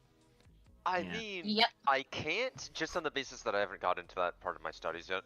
I mean, yes, it more than likely is a defense mechanism.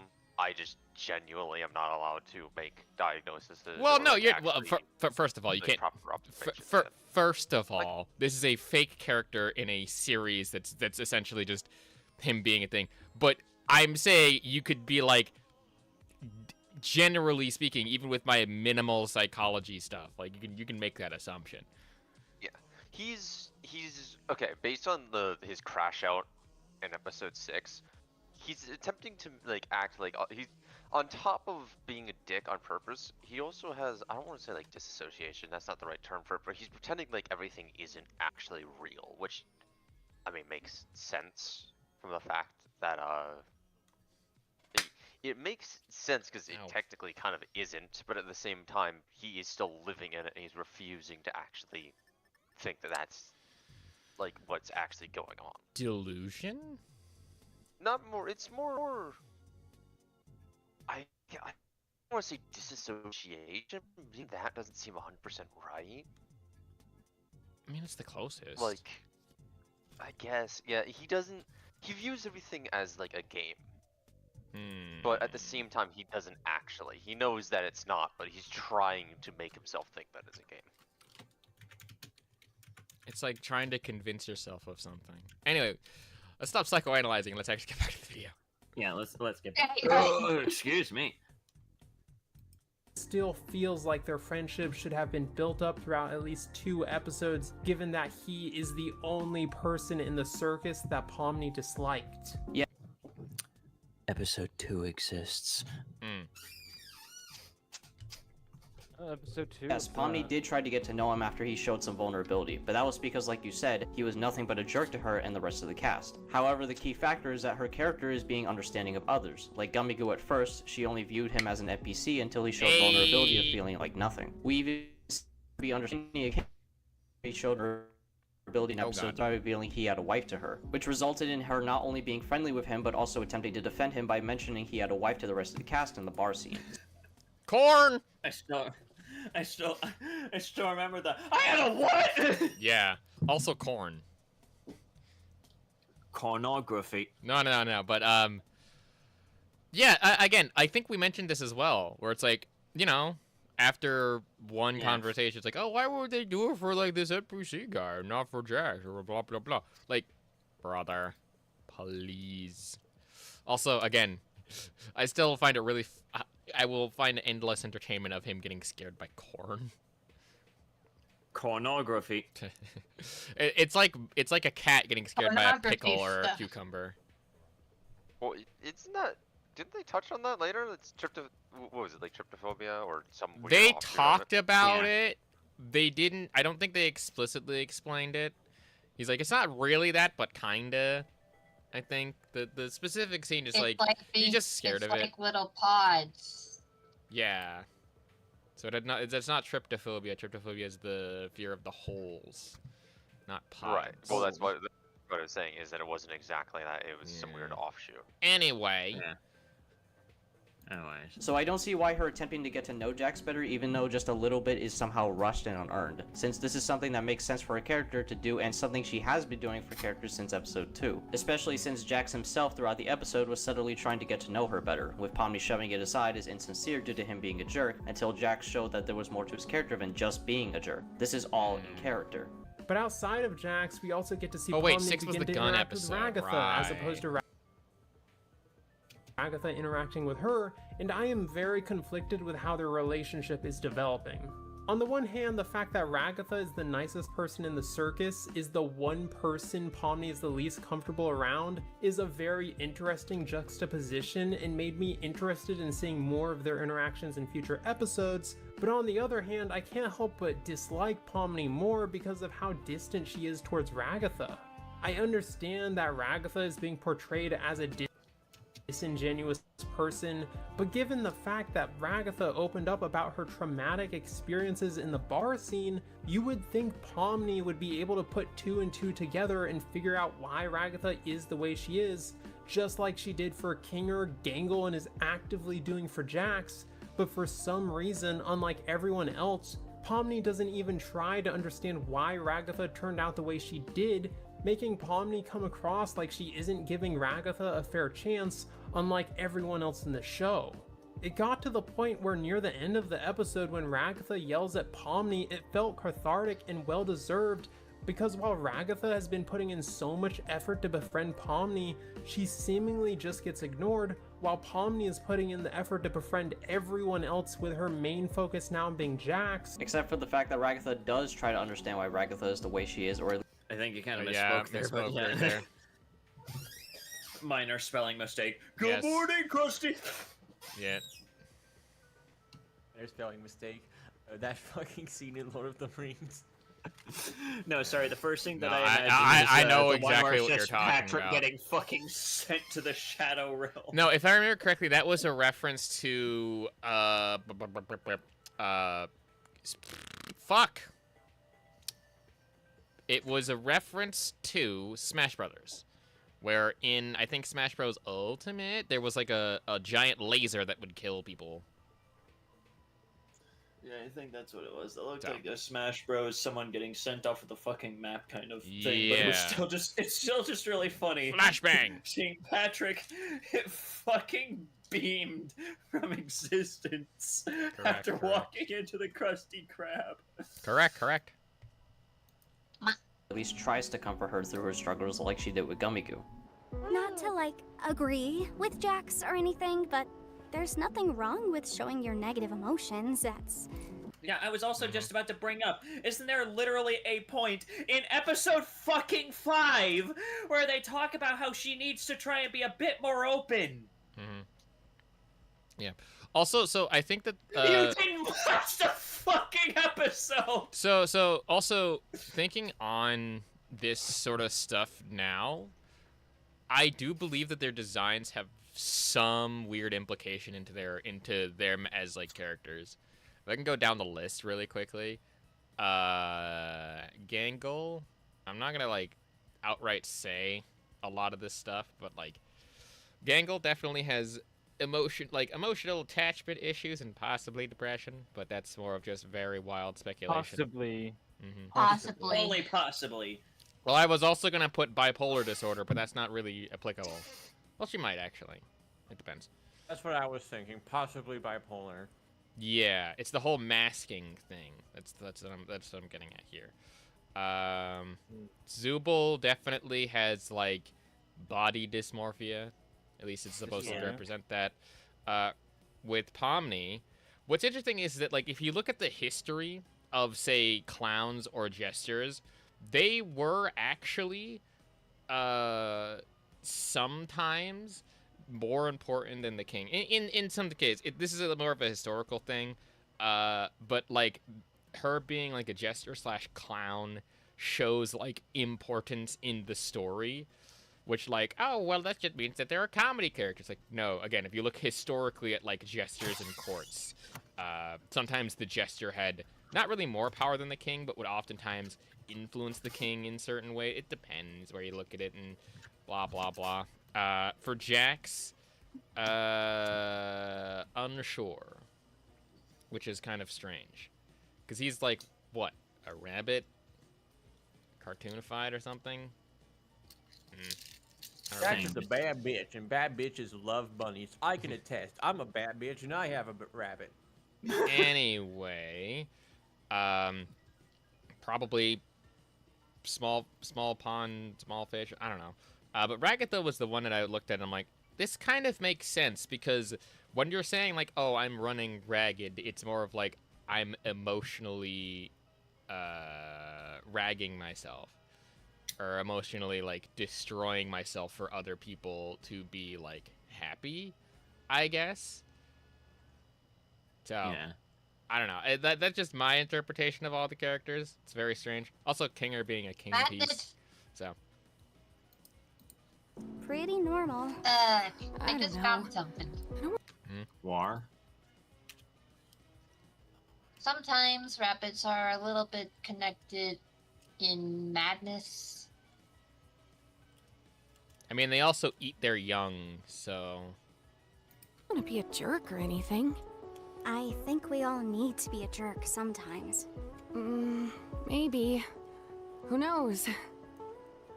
She listened to what Ragatha said at the bar, and when Ragatha was upset during the softball game, she attempted to comfort her by saying it's okay to show your negative emotions because it's unhealthy to hold them in, and it's something everyone does. She was in a character of understanding, just like with everyone else. However, the difference with Ragatha is that Ragatha became slightly hostile towards her after her attempt at comforting her, with Ragatha subtly being annoyed or even angry at the fact that Pomni is enjoying Jax's company, which causes Pomni to become uncomfortable. The issue isn't the fact that Ragatha yelled at Pomni during her crash out, because Pomni understood it wasn't actually about her and accepted her apology, but it was the fact that Ragatha has now somewhat or at least appeared hostile towards Pomni at the end of the softball game. It also doesn't help that Pomni didn't necessarily disagree with Gangle or Jax, questioning how genuine Ragatha was actually being. Ragatha would like to. I slightly disagree with what he just said. Slightly. I agree mostly, but I agree that she's not angry with it. I think that she's more of just accidentally distancing herself, if that makes sense. Like, again, being too nice is bad, being too mean is bad. You gotta find a healthy middle, and she just thinks that, if I be nice to this person, why aren't you being my friend? It's like, you're not owed a friendship just because someone is listening to your problems. At least not most of the time. I would say, like, if that person is toxic, distance yourself from them ASAP. But if the person is willing to sit down and listen, and they are showing that they are compassionate to it, if you respond with a hostile, don't get closer to me, because, like, the closer you get, the more cracks you'll see form, that's on the other person, not necessarily the person trying to reach out. Right? Yeah, I'm gonna go with that. Yeah. To help you out? Oh, Ragatha. I love her, but after a while it gets kind of hard to tell how genuine she's actually being. Doesn't she get on your nerves sometimes? I mean, she's nice to everyone. I don't know. I think she tries way too hard. Like, we're stuck in... Why are you always pretending everything's always fine? Like, if you tell someone they're loved and appreciated every day, it kind of loses all meaning. It just feels like she's trying to take advantage of you, you know? I don't know. Ultimately, this all only fueled her motivation to distance herself from her. Who is at his most serious in this episode, as we do get to see more of him than just being the mean guy, and it works as a sort of build-up to whatever grand reveal in a future episode, exposing why he's mean to everyone, with it being heavily hinted that he had a friend in the circus that abstracted, but outside of that buildup, he's never as mean or chaotic as he was in Candy Carrier Chaos, which was his best episode, and is kind of just an ongoing attention-hoarding nuisance instead of the chaotic menace he was back in that episode. So while his development is captivating, his Well, here's the thing. How do you expect him to be a fucking chaotic mess other than trying to steal the spotlight from other people?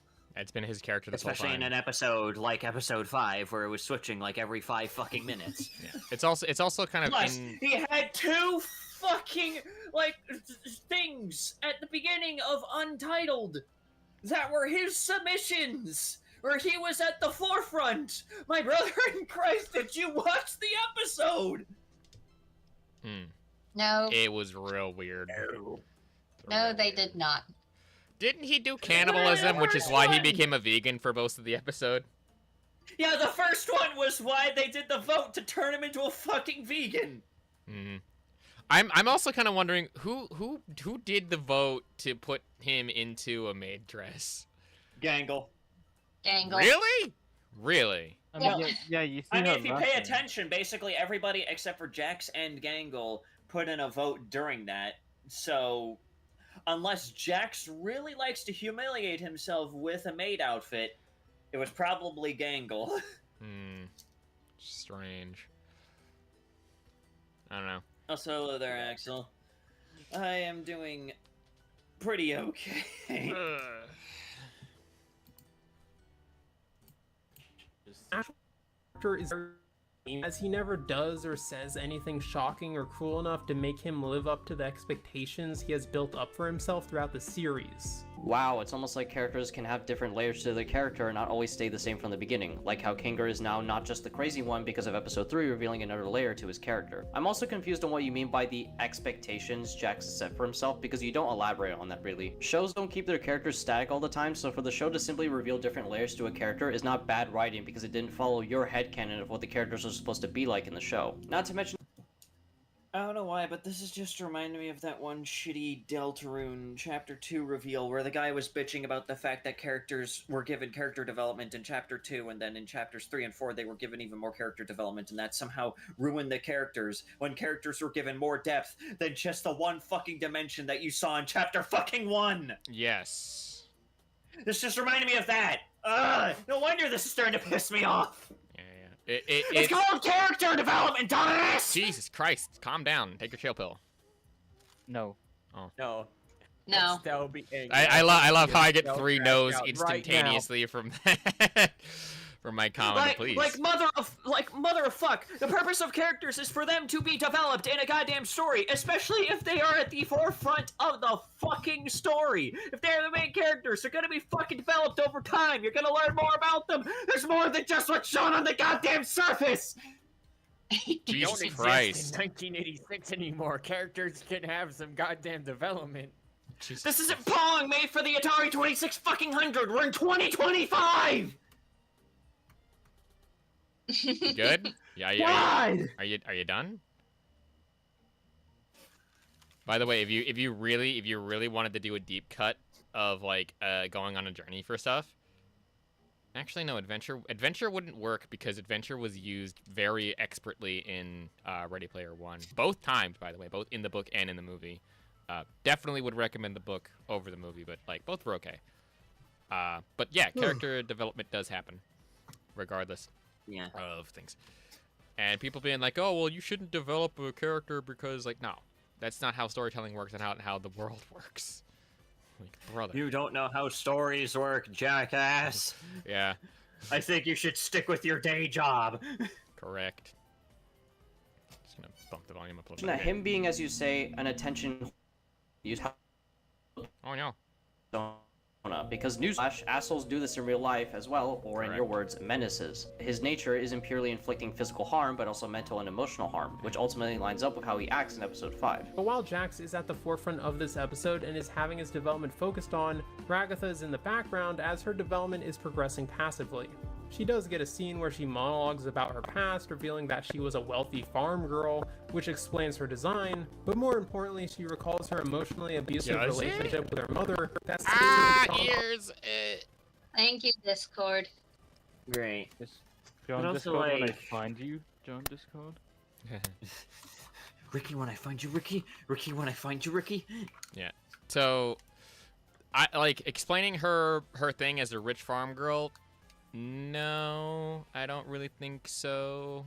I think Not sure that particularly plays into. Yeah, her because again, design. most of the other maybe the design for this scene, because she's in a noticeably nicer outfit compared to a lot of the other characters during this particular scene. But like beyond that, I guess.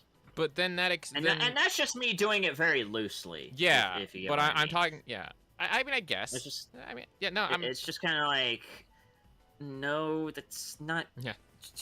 It just kind of seems like a throwaway line that was just kind of thrown into the script. Well, I don't because think. you No. need to fill in the gap. I don't know.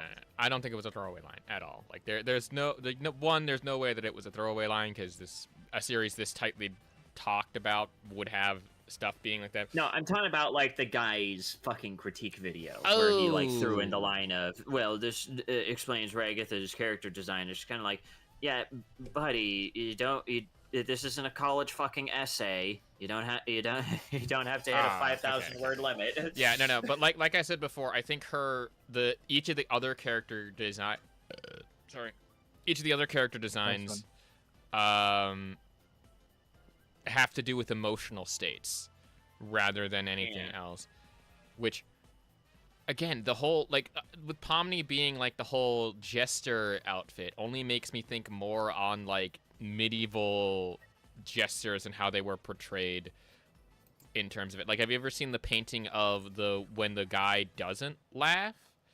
Of like the one jester who's like sitting in a chair with his arms like his fingers crossed and he's like looking sad rather than looking happy. I don't know if I've seen that one. Yeah, it's a famous painting. But that like speaks volumes. Because most people are like, oh, it's a clown, and he's like, and like I think it's like, no, sometimes the jester was the person who heard a lot of problems and would emotionally try to make everyone feel better, but still in the face of his own depression or whatever. Like he still was very emotional to it. It's hard. It's weird. Anyway. Look it up, it's really interesting. Traumatized her so much that it can be reasonably speculated that she's nice to everyone because she doesn't want to become a cruel person like her mom was. This is an alright and understandable reason for her personality, but given that we don't know Ragatha that well, and we never actually get an example of the things her mother said to her, this backstory isn't all that engaging. It might just be because I'm so desensitized to characters having bad parents in indie animated shows, but until Ragatha's backstory is explored more in depth, she isn't much more interesting or empathetic of a character than she was before, which are often the reasons for characters having a backstory to begin with. I While I agree that Ragatha isn't really the most... I disagree with that. There are times when show don't tell does work, but there's also a time when you just say nothing and that speaks volumes of characters. In this context, like just through looking at her actions and through listening to what other characters even remotely say about her actually speaks way more about the character than just outright saying, oh yeah, this is what they used to say in terms of that. Because you can infer, because there'd be times when like if you have a character that like yells in such a way and then covers their face, like that verbatim says way more about the character and way more about like people. It how do I fucking, you know what I mean? It's just yeah. Again, saying things versus not saying things, there's always a balance, but her not saying the thing that her mother used to say to her, or her not even acknowledging it, could mean that they're probably saving it for their episode, but at the same time, it's hard to say. Anyway. At the exact same time, I think not having it directly told is probably better in better some pacing, aspects. better storytelling, etc. Yeah. interesting character in the show, I wouldn't say her backstory not being elaborated on that much is a detriment to her character. For example, Zubul, Gangle, and Pomni didn't elaborate much on their backstories, only recounting their professions, but they are still engaging regardless. And to go even further, Jax doesn't even reveal anything about his backstory in the slightest, yet he is arguably one of the top 3. Yeah, that's true. Instead, he makes a fucking Breaking Bad reference. Yeah, he also it also comes down to like how you characterize the person. For a strange example, let's take comic books and take Batman and the Joker, right? Batman, we know all about his backstory, all about exactly every detail of how he came to be and stuff like that. And people have added details over the years, absolutely. But the Joker's backstory is a choose-your-own-adventure style comic book that like has 7 different methods and several different ways to all lead to him being crazy. And he will never say which one is like correct, but that makes it all the more intriguing as to how the fuck this happened in the first place. Like even in The Killing Joke, like that's not fully canonized in terms of it, but it's like it's a method that they think that it happened. It's really cool. And sometimes again, not revealing backstory information is good, but sometimes like spelling it out is also good. It depends. Story. So what were you gonna say? The closest we've ever gotten to knowing about Joker's backstory is in Batman the Animated Series, where we learned about his alias, Jack Napier. Like, we never know his actual name, but we know, and again, this isn't like for like the greater Joker mythos. This is just for BTAS. This is the closest we get to an identity for one of the Jokers is Jack Napier working for, I don't remember, I think it was the Falcone family. No. So that's half, I think, lifted from The Killing Joke, where he was a struggling comedian and he owed people money and he went on this heist that he then got dumped into chemicals. That's from The Killing Joke. But it also could be from the animated series as well. I think it, like, because he was the Red Hood, right?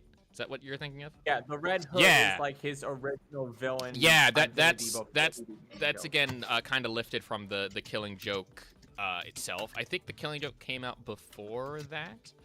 Yeah, I'm pretty sure The Killing Joke came out in the 1980s. Let me look it up. Yeah, I know that The Killing Joke was like that. They took a bit of inspiration from it, but that was one definite thing. Again, that's what I was saying. Is like he has like. That's not the. Why did I think it was from the 1980s? It's from 2016. Really? Wait, what? Yeah. What? That's interesting. No, why? No, not the film. I want the fucking comic book. God damn it, comic book. Yeah, the comic book release.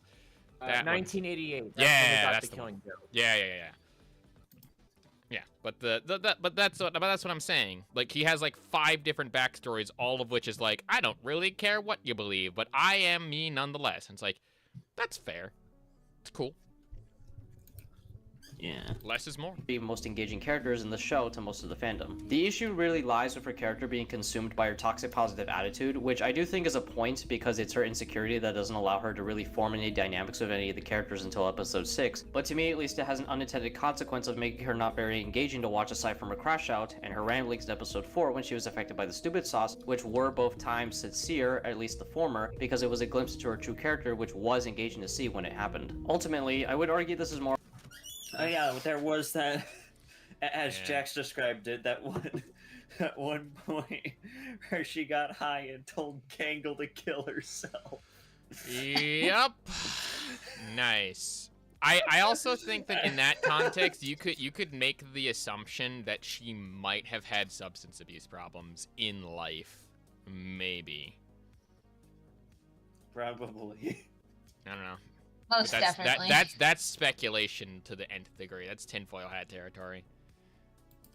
More of a personal issue than an objective flaw with the writing, since I recognize that Ragatha has a different role in the show than everyone else. It just happens to not be as engaging to me from a subjective standpoint.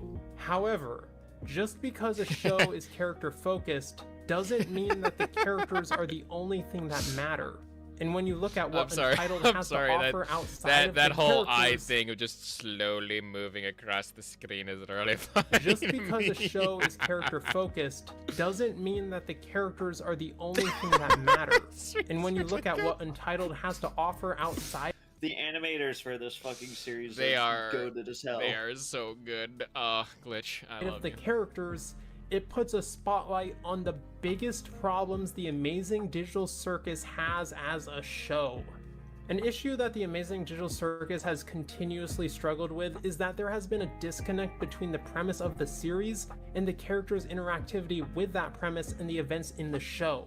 In the pilot with the Glowing Queen and in Candy Carrier Chaos with the Fudge, and the entire setting that episode took place in, it felt like the adventures were an afterthought that the characters didn't care about, and as a result became meaningless wastes of screen time.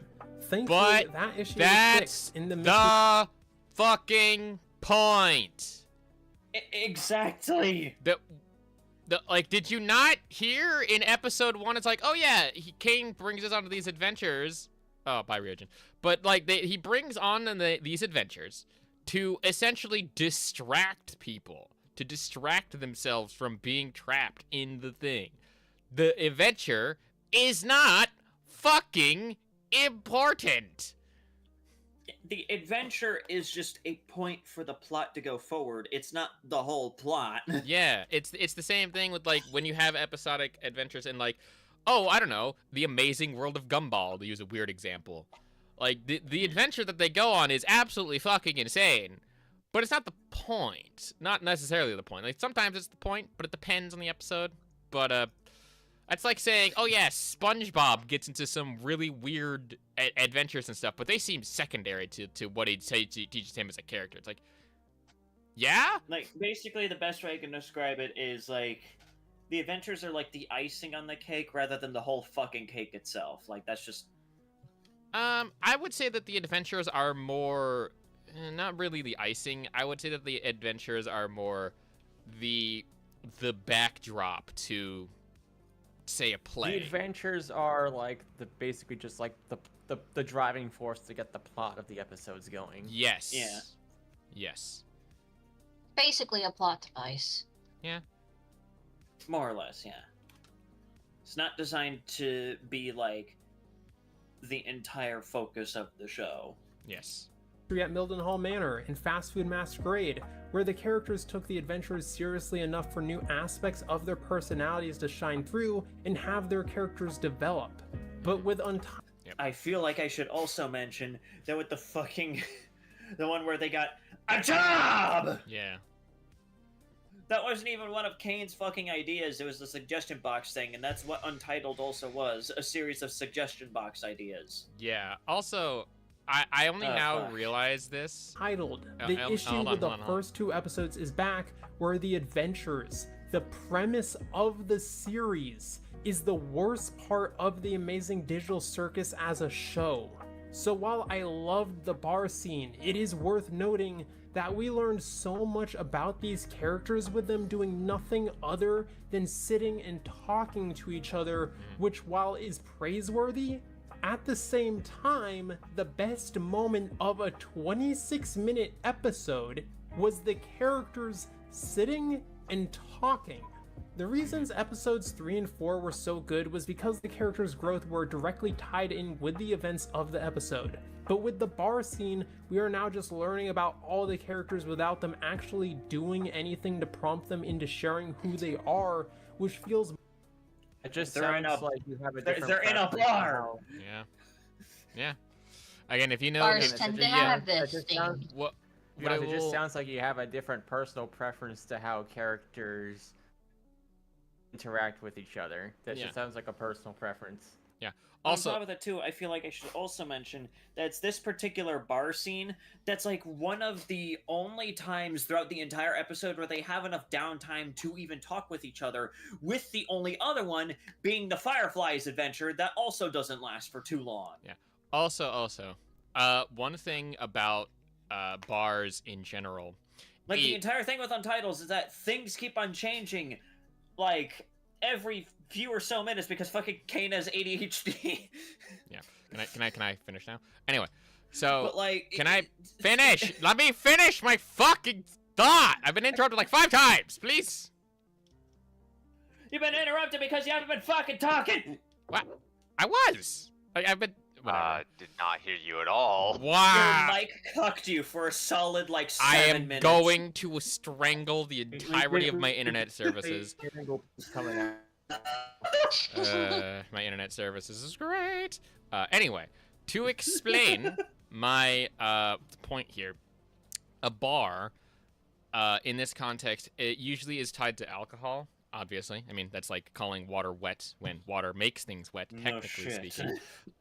But historically, if you look at it, since I've been touching on history with all the characters, historically a bar has brought people together in a large different amount of places. You can look at it in terms of, say, the D&D scene, where it's like, oh, you start off in a tavern. Like that's a tavern is like an old school bar, obviously. It's like where people gather to talk and to just exist as humans. But if you want to get a real historical value out of this, look to, say, the... You got cut off. You got cut off by your internet. Fuck off every single... I'm trying to make a goddamn point here. Internet, please don't cuck me. Jesus Christ. Am I good now? Am I all good now? Am I good?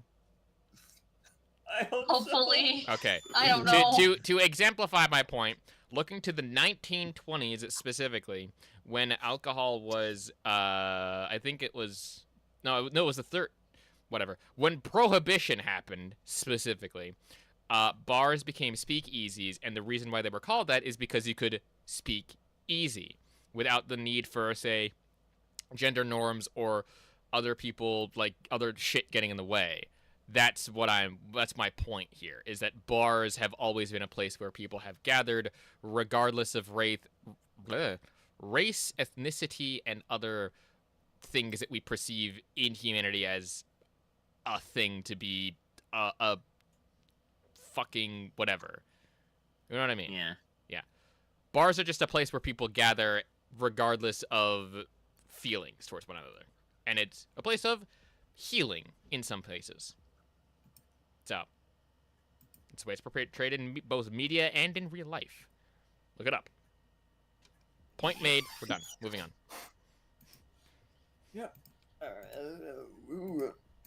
Much more lazy and unearned. And a similar point could be said when they are stargazing, where nothing is happening, and that's when the amazing digital circus is at its most intriguing.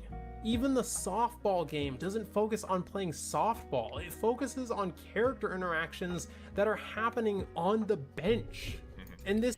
Again, as I just mentioned, these are the only points in the fucking episode where they had the downtime to even talk. Correct. Did you watch episode 5? Like, did you watch it with your fucking eyes closed? Yes, Good not. fucking God. Strange. This is where you realize... You're even showing the... Calm it down. You're not showing the goddamn scene! Hey, take a breath. Breathe. Kane says it's a fucking lightning round! Breathe. In through the nose, out through the mouth. Do you not know what lightning round means? Anyway. Is that in Untitled, the development of our group of characters isn't working in tandem with the premise of the series. All the best scenes that happened within this episode could have happened in the same way if they were all just placed in an empty room together for an entire episode. The adventures themselves don't matter because in this episode, nobody is taking them seriously, which I get is a point in the series itself because there are no consequences to anything that happens within the circus. But if the cast doesn't take the events that are happening within the show seriously, then what is actually happening in the show becomes uninteresting and the worst part of the show. Isn't it, like, set up basically in the first fucking episode that they basically cannot die, it's set up in They the don't even fourth need to eat or episode breathe that or Kane keeps anything. them around because he fucking likes them. Yeah, I'm sorry, but like, again, did you pay attention to the goddamn series? Yeah, they don't even need to breathe, but they just do Nope, so out of they habit. didn't. Like, Like that was one of the setups to the whole. again, did like, you watch this shit with your fucking eyes closed? Yeah, they don't even. So you just went on that whole tangent complaining about how the show doesn't work in tandem with the adventures, only to admit that that is the point of the show. The characters, specifically Ragatha and Kinger, literally admit that the adventures feel pointless. What did any of that mean? Oh, that's just one of Kane's little adventures. They're just something fun to do to, you know, prevent us from going insane. That was an I know episode how I 1. can feel in this circus. Sometimes it all just feels. Excuse me, video. Can you stop like buffering? Okay, for, like, that was 5 on my fucking end. minutes? That'd be great. Also, again, No, this was that's in the just- that's episode before this episode, I believe, right? No, this one was in episode 3. That Okay. previous one was in literally the first episode. Correct. It is presented to you that the adventures are fucking pointless. They do not matter. It literally couldn't be more obvious than without the character straight up looking dead into your face and saying, "These adventures are pointless. It's not my fault that you're fucking illiterate." What if it was? Well, then I didn't know I had that kind of power on people. Is that? I gotta get used to I'll do this to them then. One of these guys made it through. Wait. Boom. Nice. Anyway, back to this. Why does his head explode so violently? I want to know why. Because it's filled with air, and like that's the only way for it to kind of escape. Wait.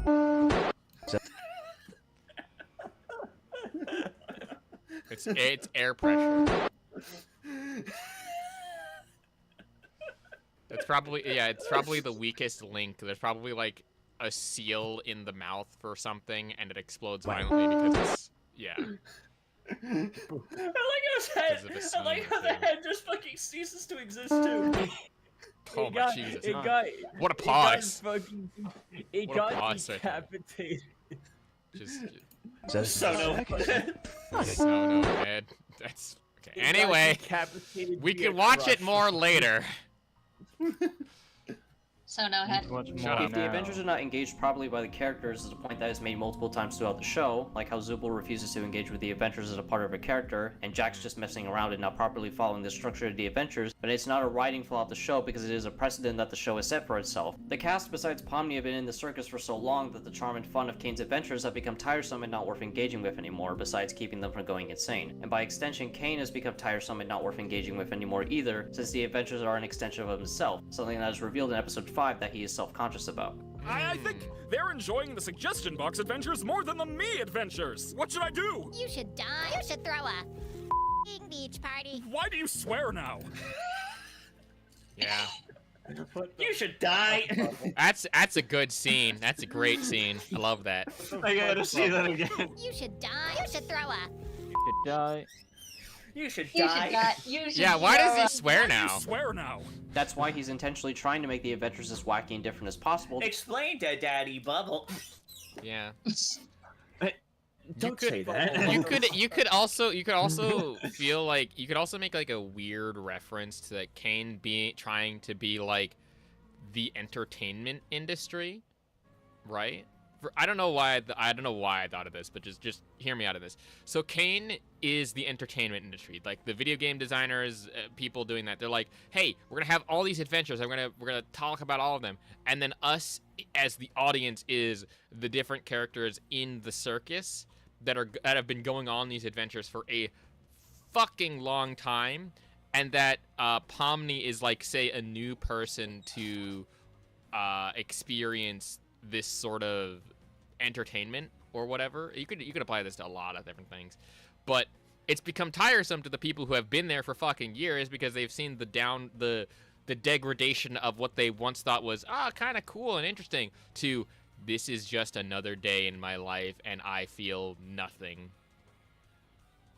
So Yeah. you apply it to a lot of things. This is my life now. Yeah.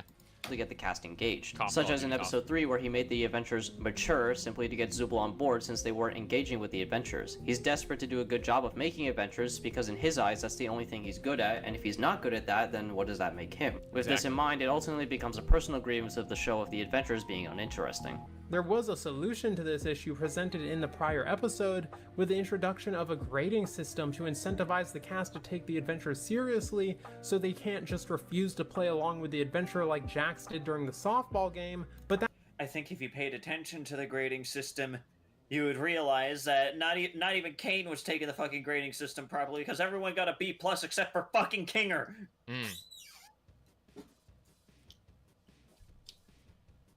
Details, baby, details.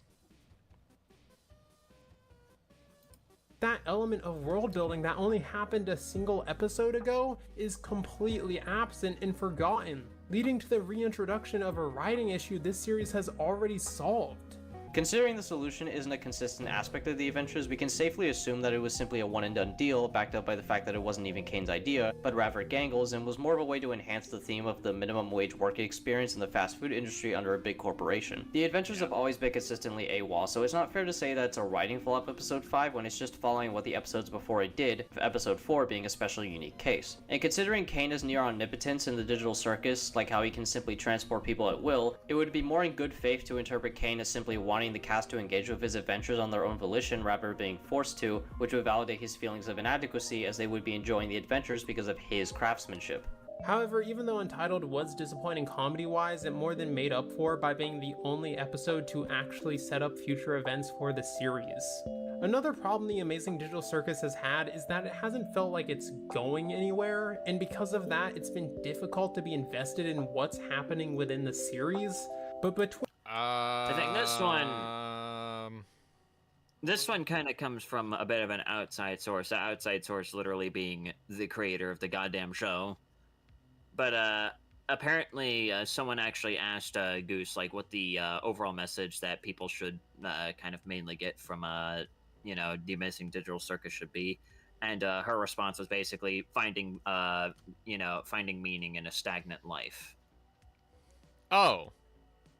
So, like, Sisyphus. I guess you could kind of put it like that, yeah. Well, no, that's the whole point, is, like, he's pushing a rock up a hill and the rock rolls down the hill. It's to find purpose in that meaningless task that you're doing to continue to push the rock up the hill. Like, the rock's going to fall back down 100%. And you know that you, as a person, are going to have those days where you're going to be, like, falling back down into those pits of that you don't really want to think about. But unless you just decide for whatever reason to let the rock roll over you, like, you're still gonna probably have to push that rock up a hill, and him finding meaning in that is the point where it's like, I know I have this meaningless. Must imagine Sisyphus happy.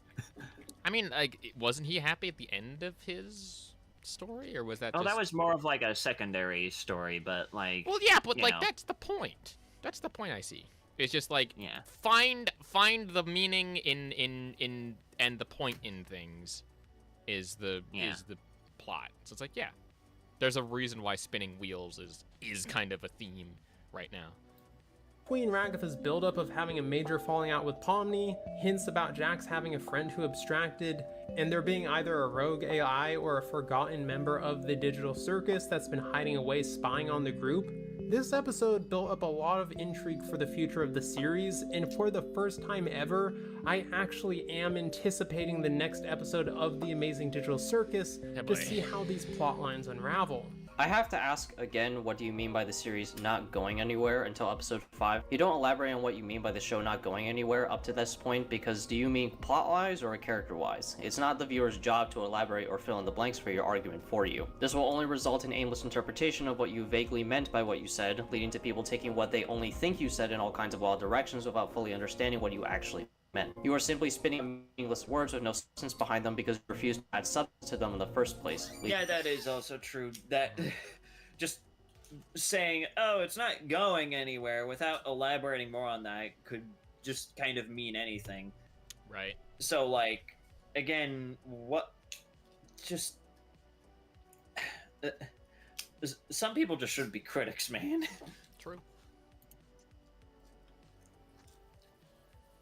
But we'll leave the last little bit here unexplored, so that way I don't just become a complete react Andy.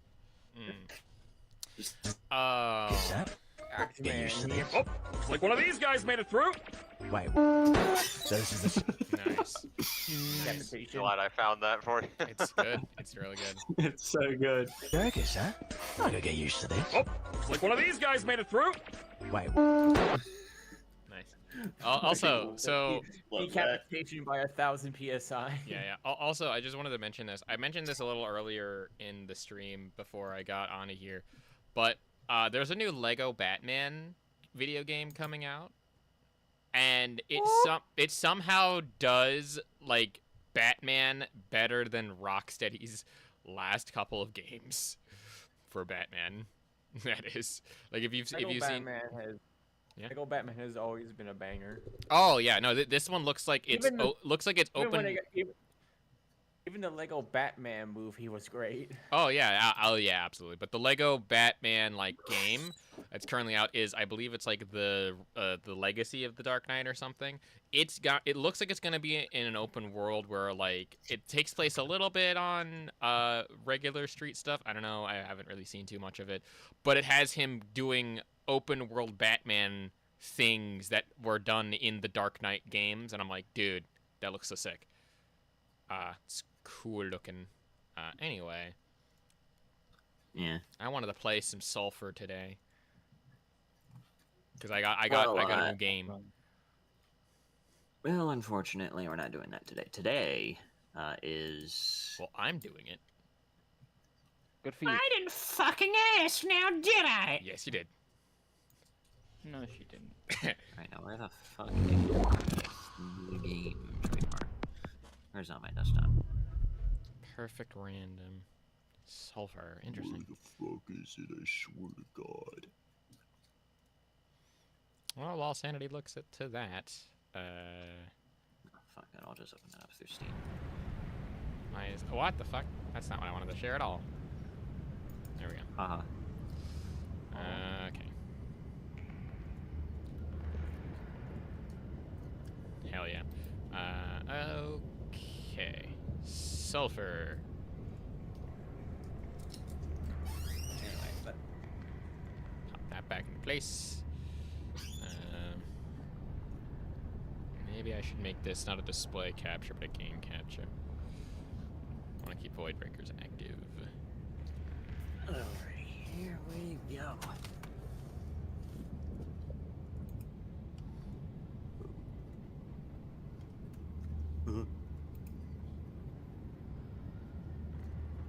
Damn it, it's not even on stream.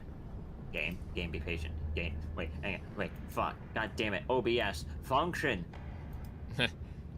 Feels like me every time. Alright, cool.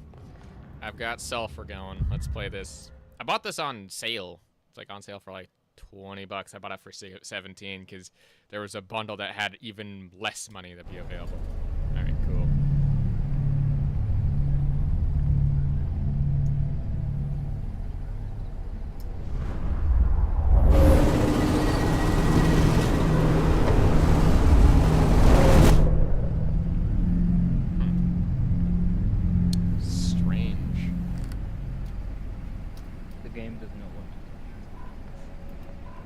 The game is gaming. It is.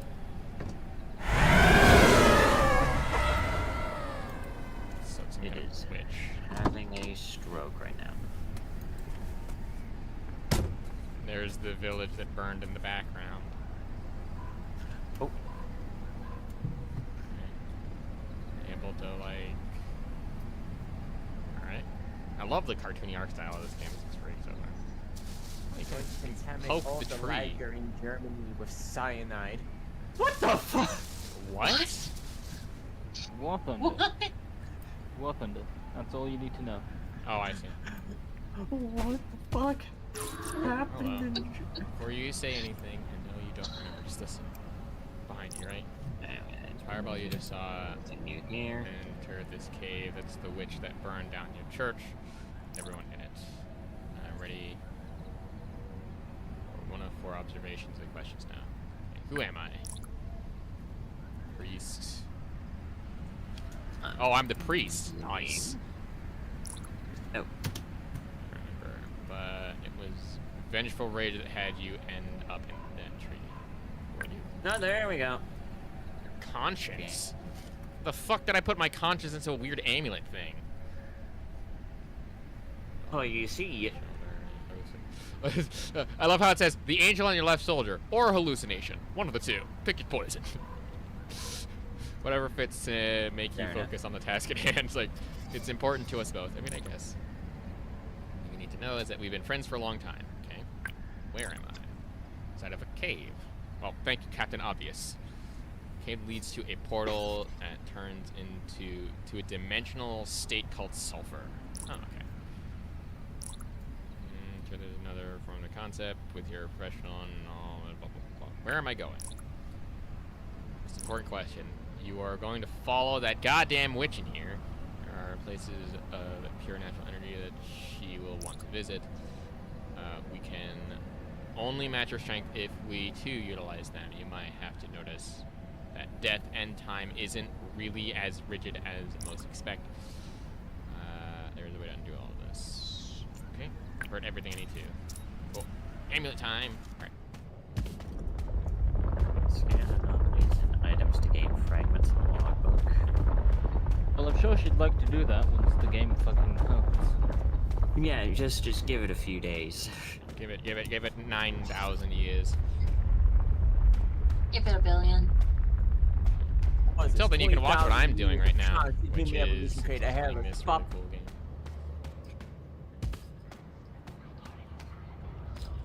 Hearing fucking weird ass whispers. Hello, Katana.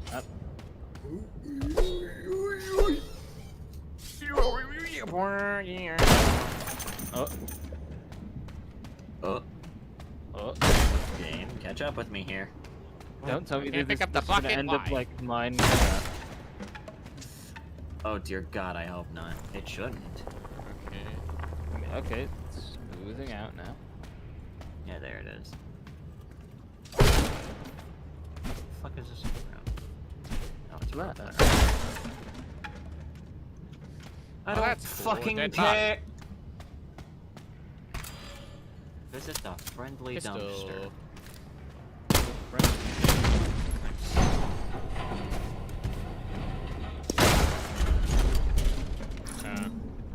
There it is. Bring me closer so I can absorb some of the primordial, and you won't need it. Oh. You won't need to use it to teleport home right now, as that would be a bit of a waste.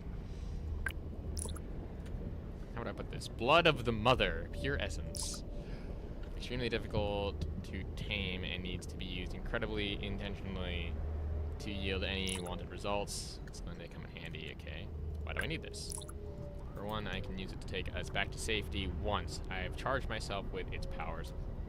You know, in case things get hairy or it won't be adventurous or regroup.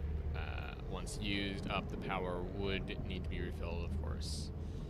And for second, it allows us to banish the witch's curse. Ooh, I guess that headlight is not doing too hot. Is there a third? I just gotta... How do you ask? There is a teeny weeny aspect of being able to turn back time, taking on your back to the land of living. Like Time this to never happened in remember my, Interesting. I remember my fucking controls here. Here's the witch. I'll bet she's probably on her in a second. No, don't worry. Fair enough.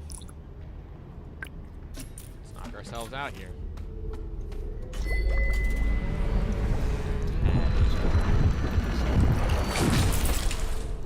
Nice. Cool. Well, I can't Amulet is make fully charged. Hell yeah. any of that, but can I make... Fill up the brim. Crude headlight, you motherfucker.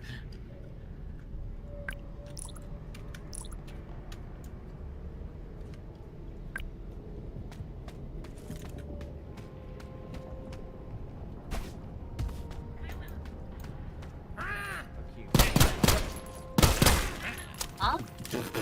What? Excuse the fuck out of me?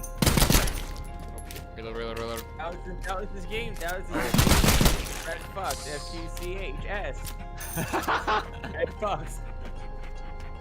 So, Red 3 mushrooms. Fox. Stick. Okay, cool. I do have materials like that. Can I please? Okay, yeah, I do. Yeah.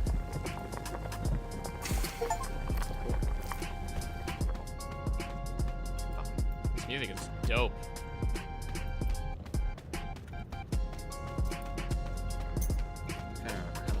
Very chill vibe. Stick grenade. Oh, I gotta how do I craft things? What are you playing, by the way? Farm. I'm playing Pacific Drive. Oh, Pacific Drive. What was it? Wait. Oh no, I don't remember the controls. Holding E to craft only moves. Fucking. Oh my god, I'm killing baby goblins. What the fuck? Yeah, pressing E changes the move. Fucking fuck's sake.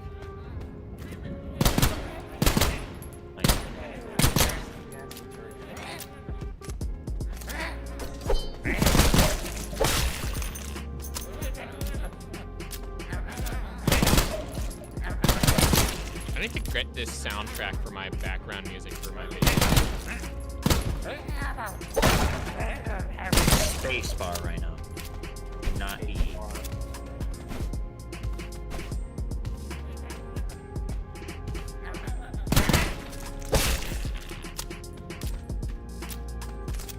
It's the fucking space bar! Hey. Fuck. Alright, anyways. This gun's getting okay.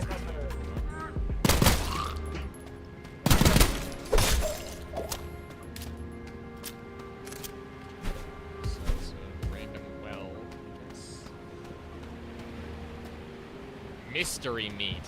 Nice.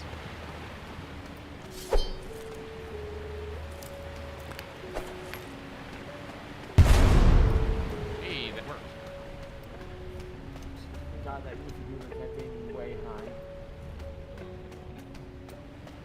I got new headlights. Now I still have to repair the rest of the fucking car. God. Don't know if I have materials for that, genius. Oh my goodness. There we go. Can I like Salt! What the fuck? Why do I have salt? can I like drop this and deconstruct it or something? Hang on. I don't know.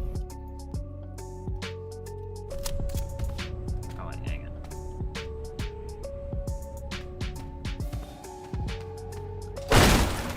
Crafting crafted item. Yes. Okay. And do we get off?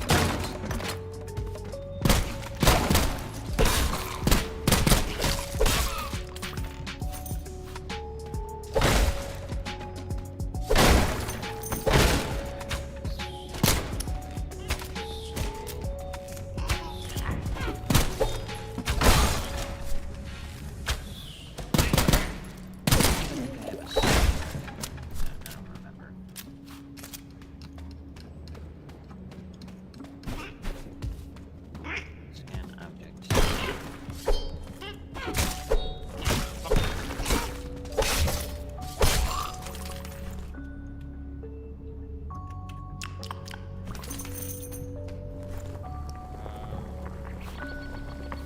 Alright, just quickly. Oh, hang on. Okay, so let's see. When did I get battery jumpers? What the fuck? Trying to see here. Beginning to realize there's a lot of materials. I'm glad that about these players for being the blindest pieces of shit on this God-given earth. But I'm just gonna fill the tank at the very least.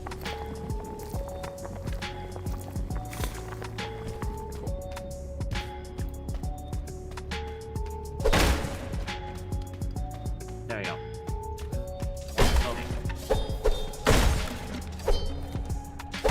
Game, I would like to add repair putty to my fucking inventory, but I don't have chemicals! I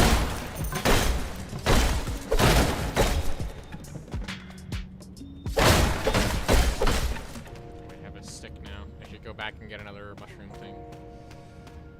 So I have more health for food going forward.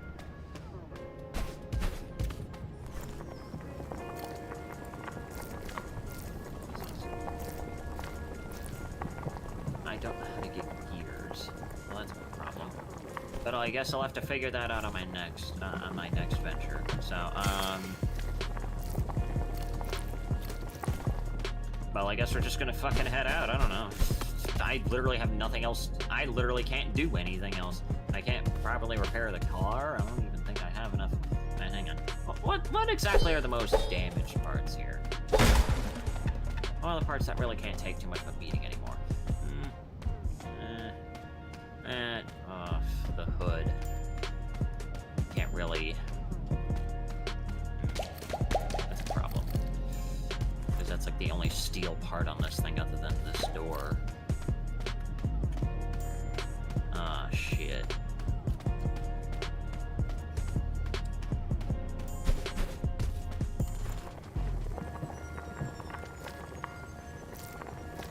No way I already...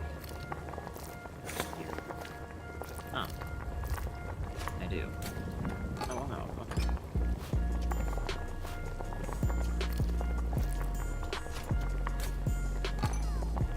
Well, let's, Hello. Yo, omelet, let's go. Hell yeah. Salt and eggs make omelet. Alright, that's interesting to know.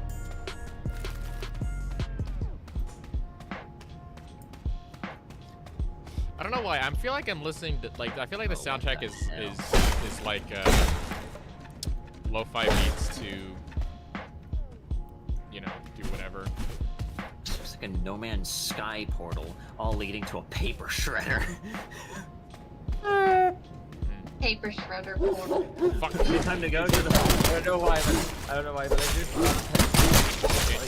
like 5-second video of like a plush pony jumping up onto something, and then they just, when they fall into something, and get fucking blended. What? It's not graphics anyway. Oh my gosh, that is a joke and a half. It's just it. No! This is, I don't remember Fuck where you. it's from. I don't remember where it's from. It's just a silly thing. Huh? That's amazing. Yeah, you pop out everywhere. Hank Heck, that amulet you got, you've been giving us animal chances, or or you'd whatever. be stuck here forever. No offense. And it falls into something, and it just like a blending sound. It's who the fuck are you? Block life out. Only welcome known as to the this. Grave Welcome to this episode of Will It Blend? Mute black in the back of the room. Oh, mute back in the. Oh, I don't need that. Full health. My name suggests. Break down the materials to see what happens. Like just basic bitch materials? Yes, I'll humor you again. You are the person who took care of us all. The ones that made it back over. You should be grateful. Anything else? Where am I? The original sin. Nice. We're all sinners. Anyone call it innocence impaired. Humble saloon doors. It was here. Noble idea, of course. Or whatever. I really don't want to waste more time here than I have to. I think I just chucked in a 9-volt battery and nothing fucking happened. It just destroyed my shit. A 9-volt battery into the ocean. Videos require it. Well, hopefully I didn't need that 9-volt. Shit, alright. So, ammo box. 50 BMG? What the fuck? I can already buy 50 BMG? Damn, okay. Repair kit. Does 1,000 durability. Okay. Perfect condition. Could. Ammo box 9mm, 50. 9mm got here. I got BBC 9mm.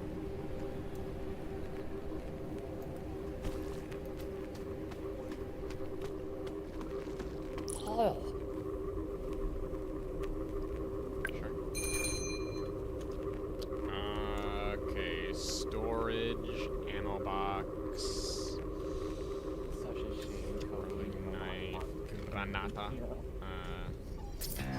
Oh, this is where all of my materials are. Oh, there's canned food here. Bunch of this That looks shit. fucking gross. So that's a storage thing.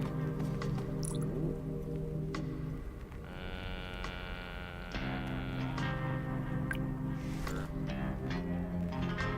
I lost all of my shit.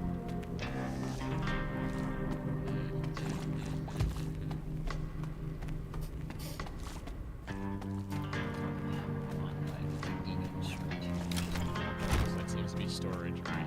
Out we go. Try it again. Run it back, baby. Throw that down. Hello there, casual rain world enjoyer. Welcome. But, yeah, I have options. There's unfortunately nothing I can do in order to repair this vehicle other than maybe to repair some of the damaged crude parts. But unfortunately, there's nothing I can do about it. There is absolutely fuck and all that I can do. Sulfur grenade. That sounds dope. Unless I can somehow magically procure chemicals out of thin air, I don't think I'm going to be able to do much. Let's just look around here. Oh, there's a...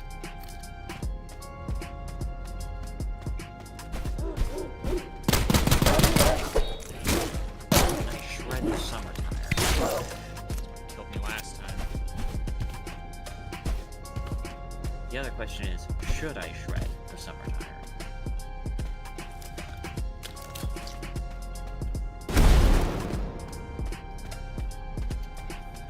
What soul of what now?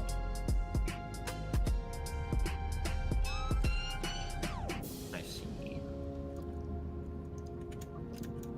So in today's episode of Will It Shred, yes, a tire will shred. Interesting.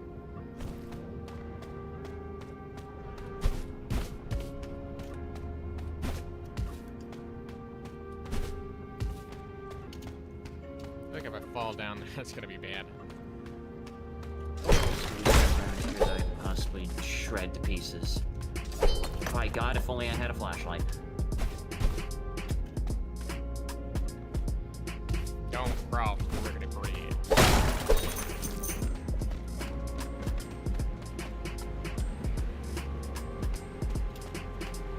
Nobody's got a trash bag. Right out here, except I can... Okay, never mind. I can't push all the boxes around.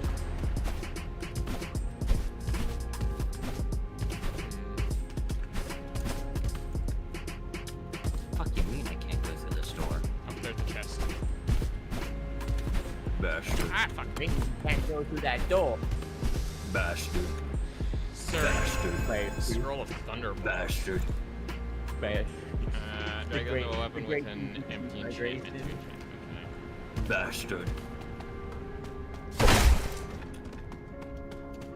There doesn't seem to be too much around here that I could put into today's episode of Will It Shred. Unless there's something pinned around in this dark corner that I can't fucking see. This What does even seem is to be this? the way forward.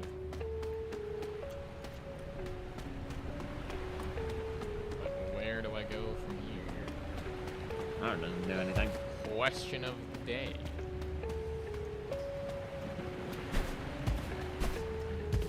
Oh, hello. Found it.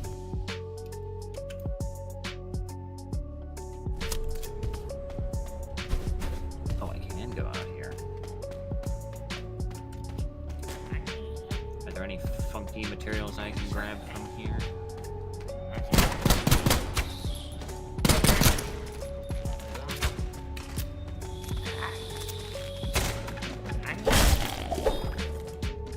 It seems like there's really not much that I can do until I hit the road.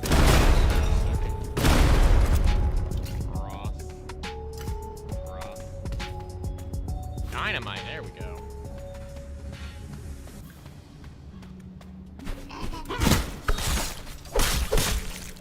Alright, so where have we... Rock. Cook, dude.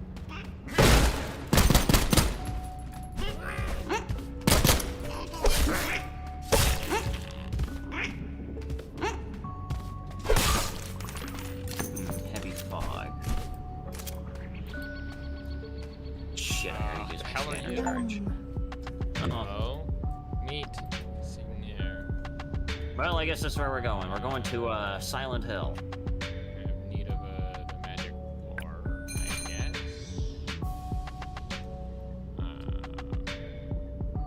Ammo box.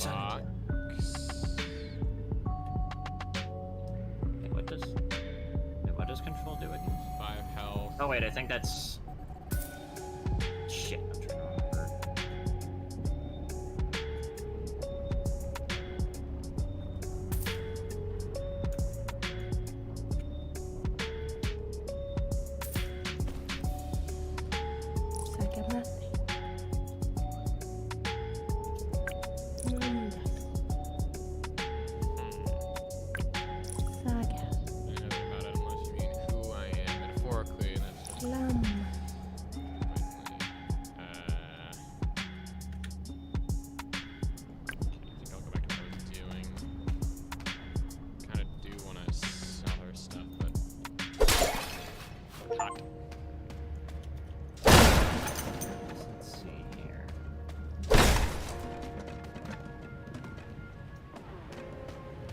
Density low. Well, that's kind of an issue. Nice. That's good vehicle density and fuel density. I have no idea what the circle with 2 yellow lines means, but... We're on there after. It's over here. My favorite thing, the wrong direction. We'll just have to deal with this.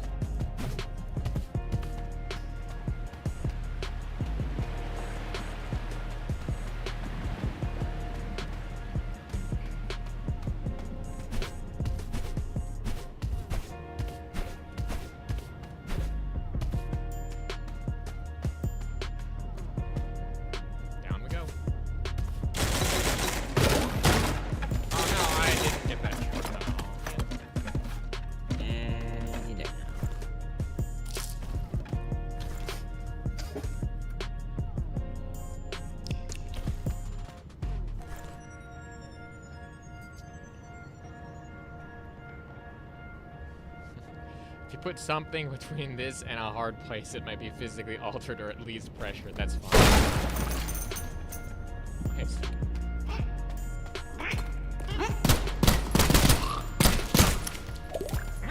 Oh. Bitch.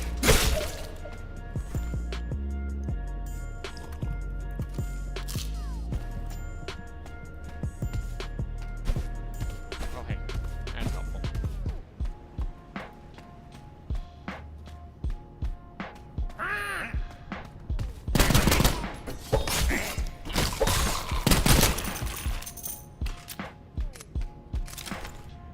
Oh, it's the storage thing.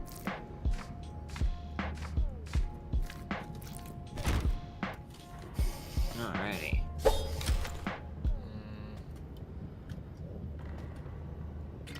Zero fucks oil. Nice. Let's see what we're working with on this one. Okay, yeah, that is the emergency brake, I see.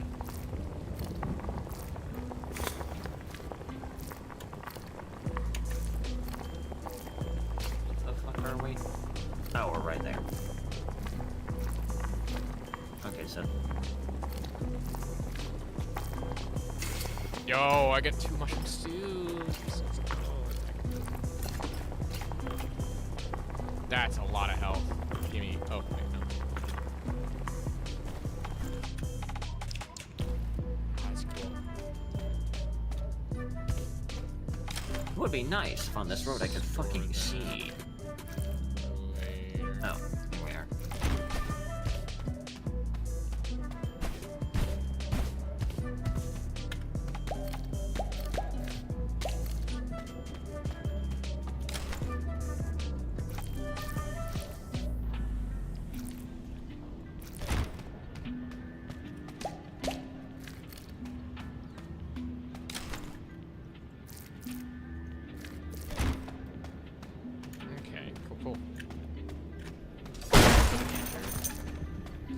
we go. What? This is where I was before. I can find my stuff still. That's certainly something. Hopefully I can at least still get into the building without not like pieces. A peanut?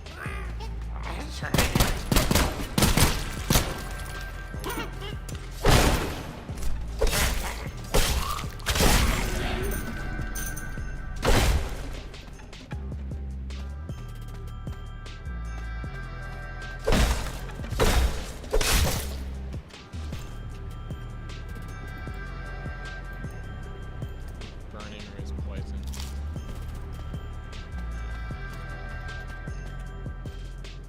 Sagas?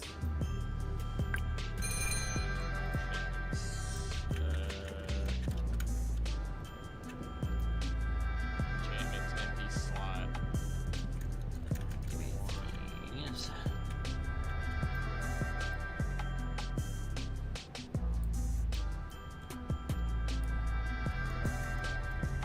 All these are like super expensive, dog.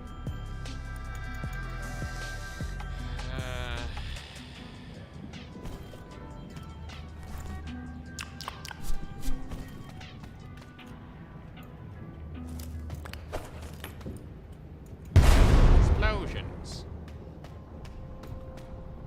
Too much oil.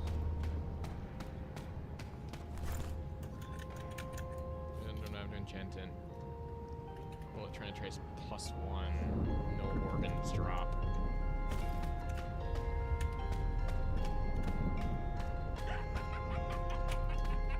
This building is kind of fucking pointless, isn't it? What the fuck was that? Why is that slightly different? Oh. Pope hat? The fuck?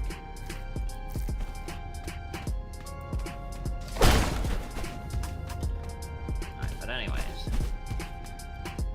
Let's get into here. And I almost forgot.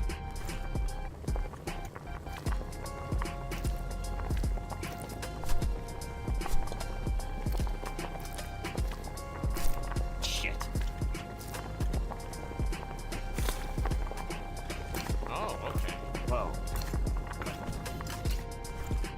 Even just water makes it kind of cool. Okay. My fucking doors just stay closed, damn it. There we go.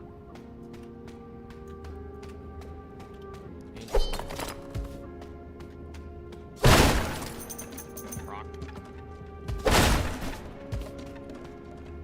Sounds like a shooting range.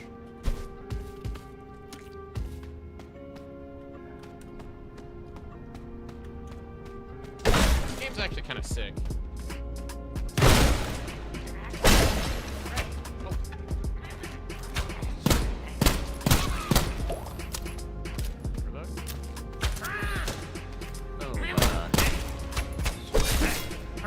There's apparently something radioactive here.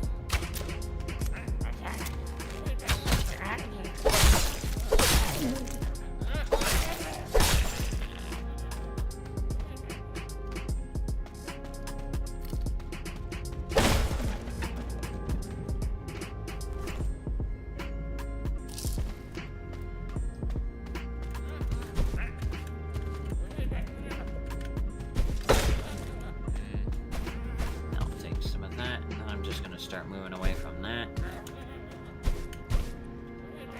Jump it. There we go.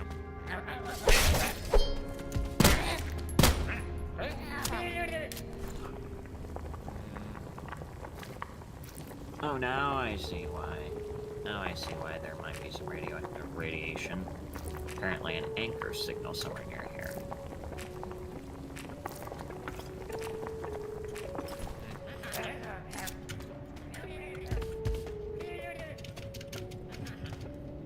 Yeah, danger. I get it.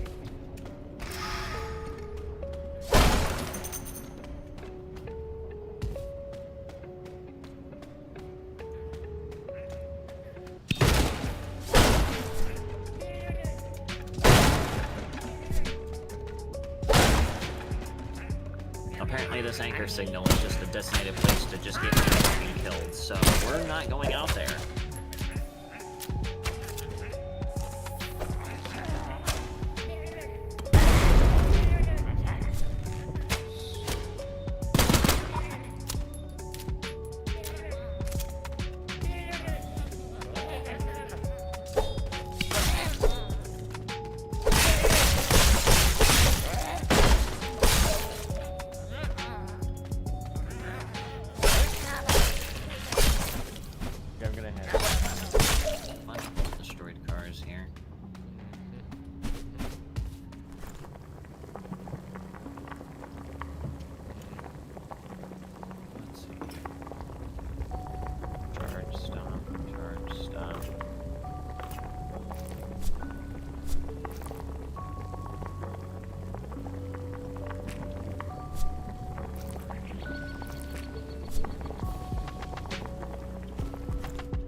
Well, I guess it's out of the way now.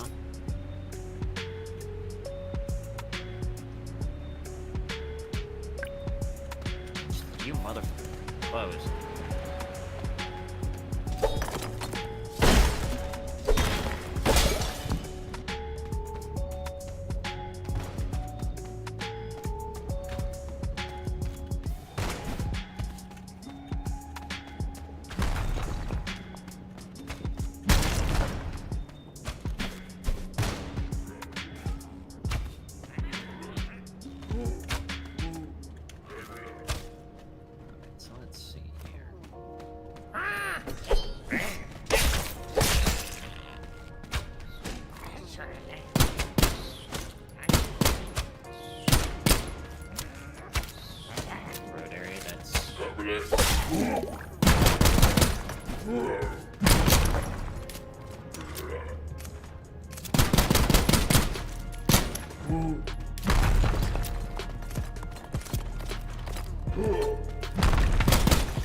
Jesus Christ. I have the gun. Not driving through there again. Can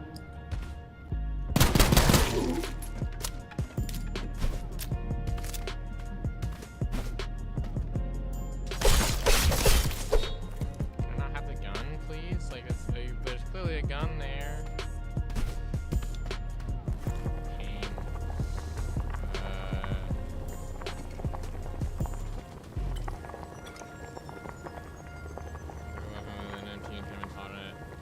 Max durability 10%. Disables aiming. That's stupid.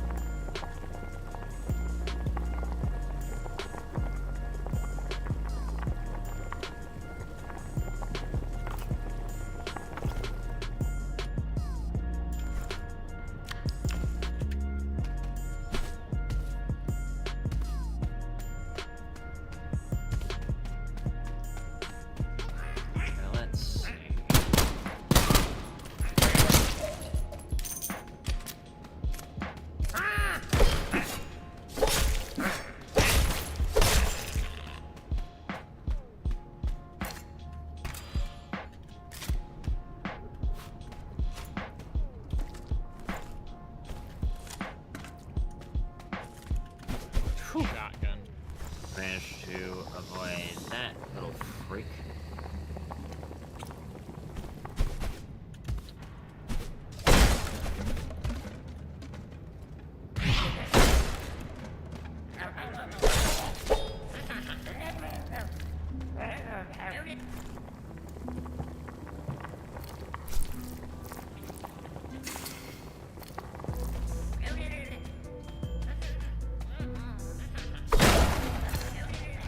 What the fuck is that?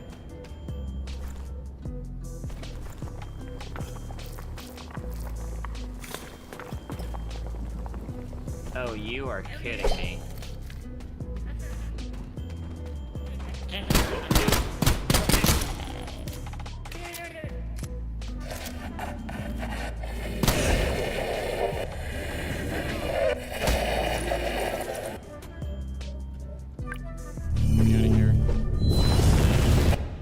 Just keep moving here.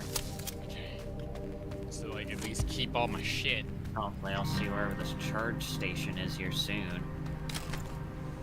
Okay. Is that yellow glow there it? I don't remember what the fuck these things are. But hang on.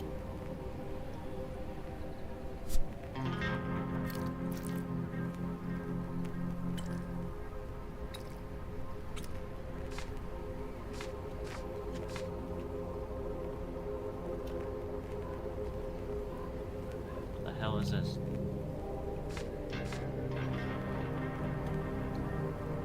Oh. Oh, like a car charge.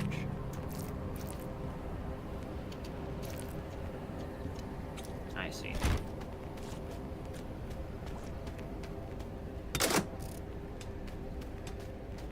Didn't I see it?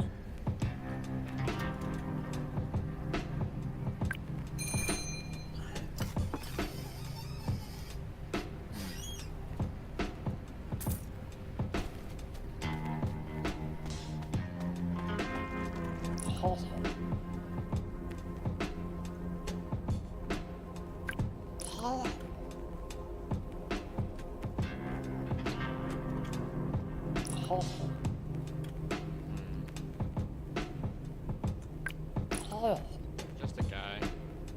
Fair enough. It's not what you, sorry.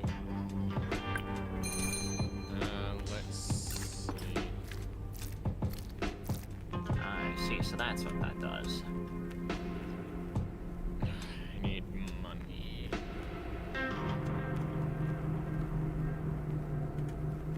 I have no money. Wish that there was a way that I could sell things.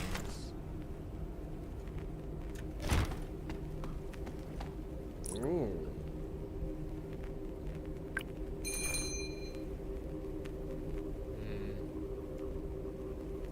Unlabeled oil. Oh, that's kind of eh.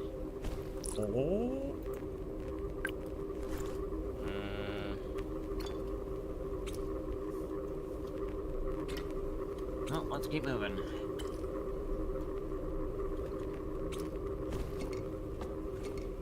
Ooh. Yeah, sure.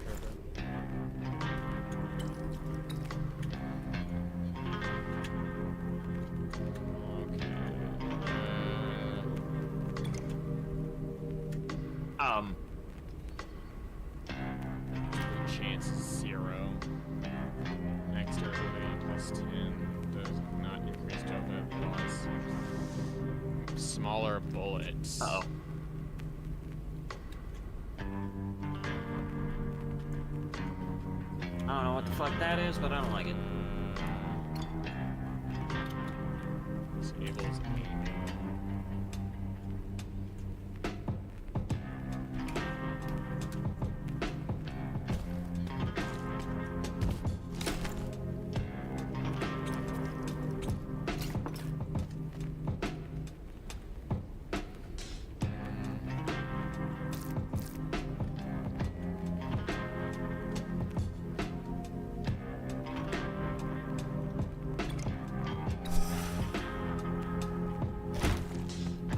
What?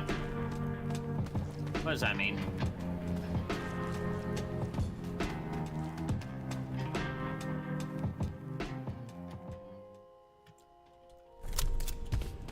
What does that mean?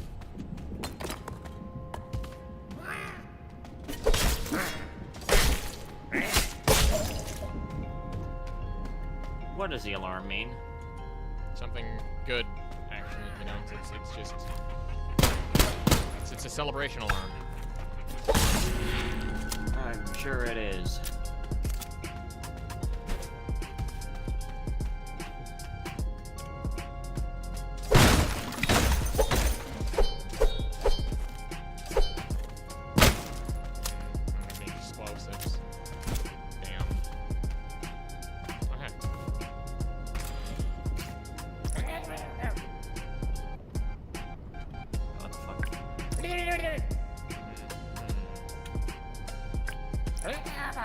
Ooh.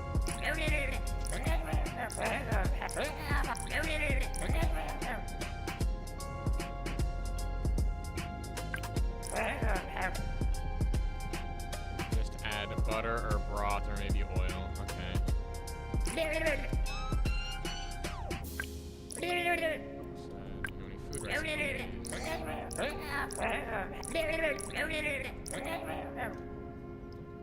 Okay, so I guess I can't really go into there either. Love cheese. Where the fuck am I supposed? Oh, I've completely forgotten what it is I'm supposed to do in these fuck-ass zones. God damn it. This much. I've chosen the path that's a fucking death trap, didn't I? Great. Interesting. 60 sell. Damn. He's selling a lot of good shit. Crap. I don't have enough money though. Dum oil. What's that do? Damage plus 15 in organs. Well, I guess while I await for my death, I might as well at least grab some things that won't stick around.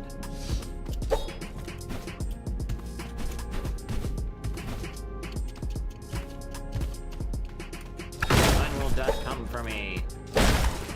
Quicker than you might expect.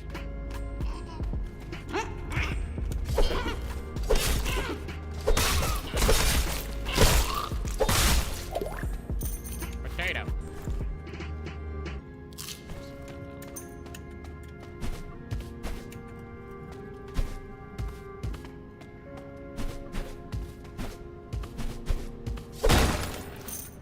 There's a radio station, those are houses. Here we go. I can't seem to go anywhere else because there just seems to be some sort of weird storm garbage. And the ball is going crazy. Oh yeah, I should again now. Yeah, I think I've just fucked in this one. I think I just literally chose a fucking death trap. I just chose a fucking death trap area. That's great. Chose one that you're not supposed to fucking do. Fantastic. Oh my god, what? I don't see any other way out of here other than just to die. What the fuck is this? Holy shit, this looks cool.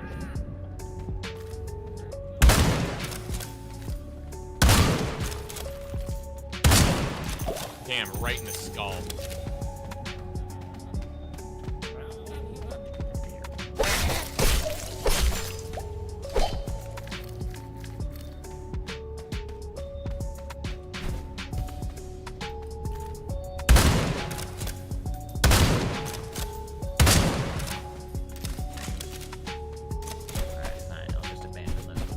There's a way to complete that one.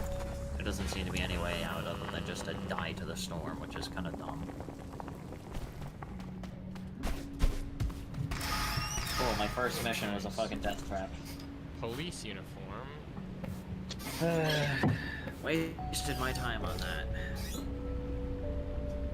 Pistol damage. Decent condition.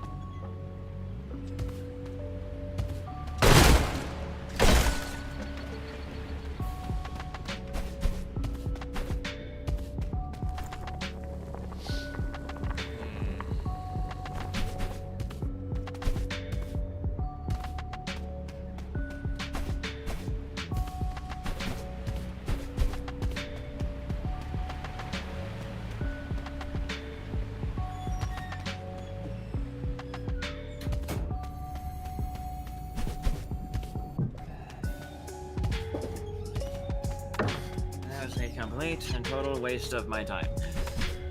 Did you die? No, I did not. I just abandoned this fucking trip because there was nothing useful.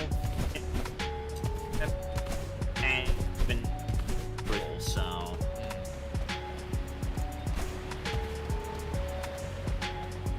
Where am I going?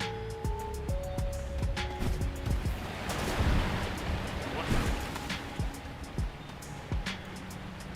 Can't really go down. This just leads right back to where I was. Like, all signs point to me going into up there.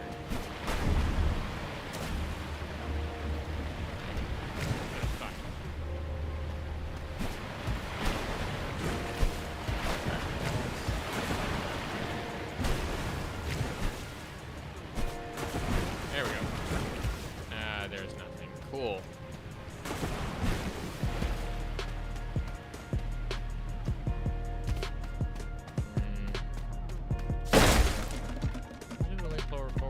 What do you fucking mean 2 out of... What kind of dumb fucking machine is this? That's exactly what's wrong with the goddamn car.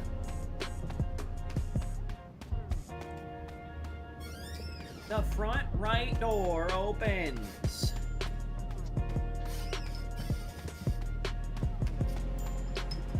Unless it doesn't know it's left from its fucking right.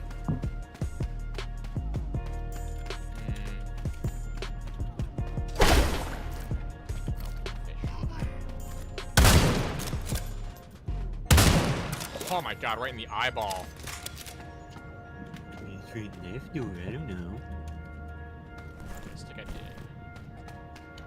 Ooh, chocolate bar. Damn.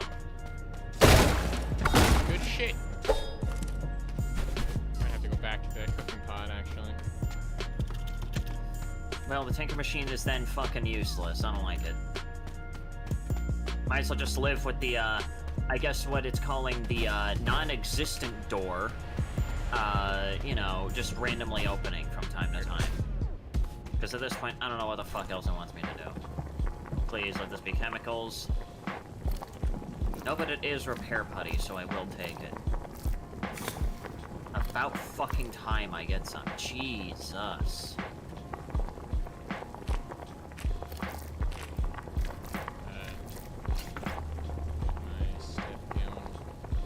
Oil, drag them to open. 15 damage plus no organs drop. Okay, cool. Do that, I don't really need organs. Oh, we will do hot pot. Let's make another one of these.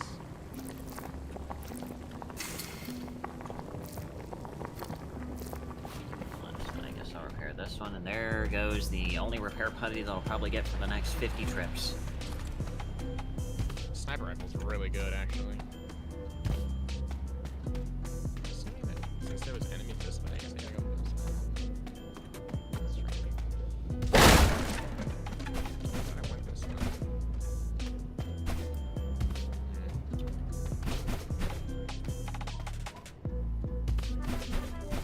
Yeah, the Tinker Machine is completely fucking useless. I don't like it.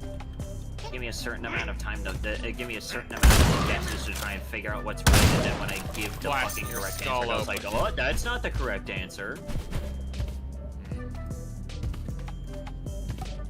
I guess for that machine, the you know, the front right door just doesn't fucking exist whenever it's open, so you know, I'll just not even bother with it.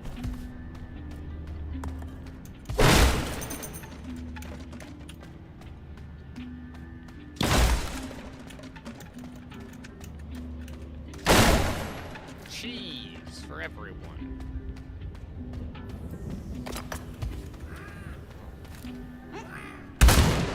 Miss.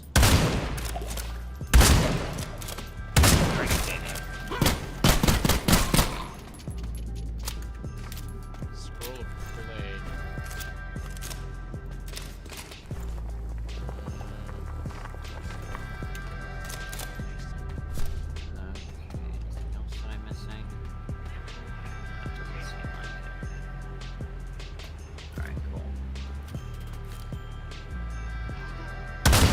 Oh, right in the nose. This is awesome.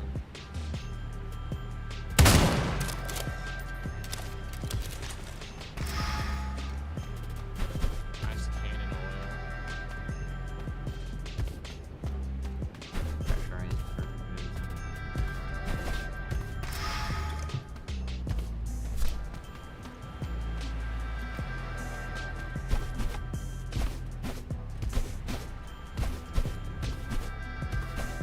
This is cool. Yeah, fucking sick, dude. So 762 is the. That's not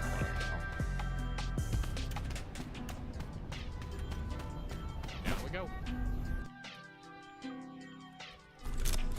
So everything is mostly intact. At least the car is in better shape now. There's no fixing whatever's wrong with this door, to my knowledge. Not without firing a machine that apparently doesn't recognize that the door even exists. fuck is this?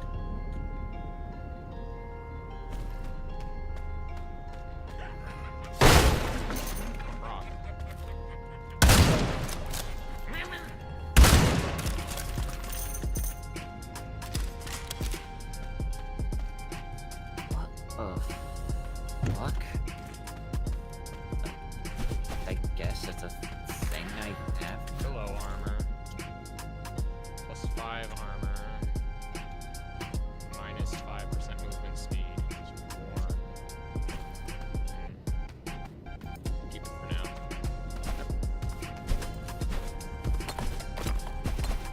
Oh, that's cool. Fuck it.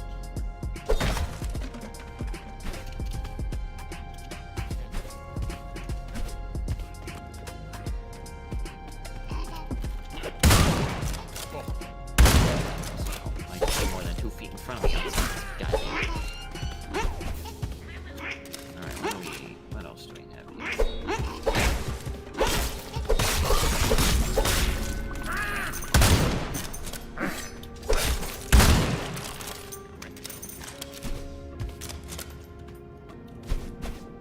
So I can destroy the bridges. No.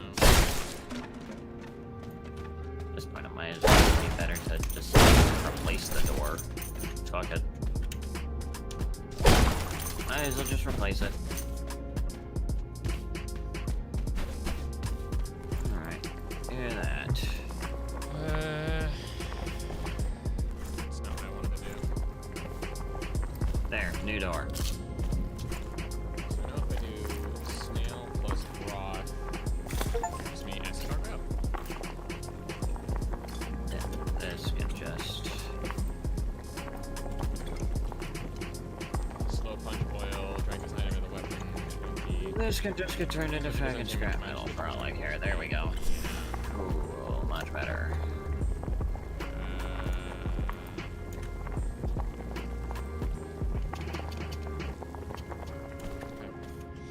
Learn the recipe for escargot.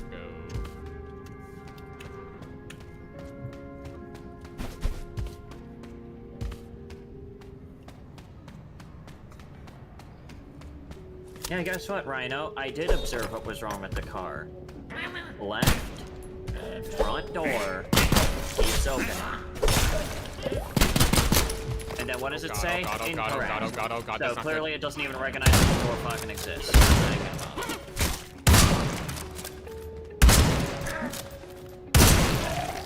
What the fuck? It just blew up into other babies.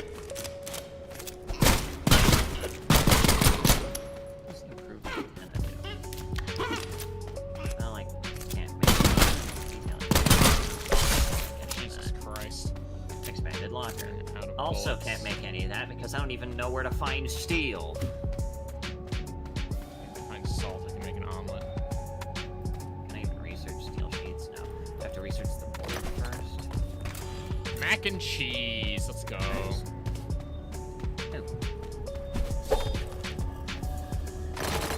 Awesome. I guess I learned a bulb. Now.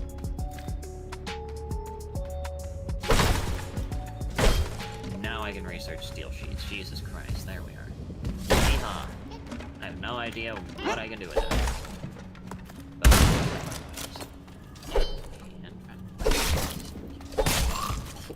Plasma scrapper? Excuse the fuck out of me? That's a thing? What the fuck? That's horrifying to think about. Might as well research circuit board too. Fuck it, why not? That one just flew right into my shoulder. That's fantastic. I got a good look at that. I didn't understand a single word of that. Find the cause. You can use the Tinker Machine. Well, it didn't give me the fucking cause, so it's worthless to me. What does this do?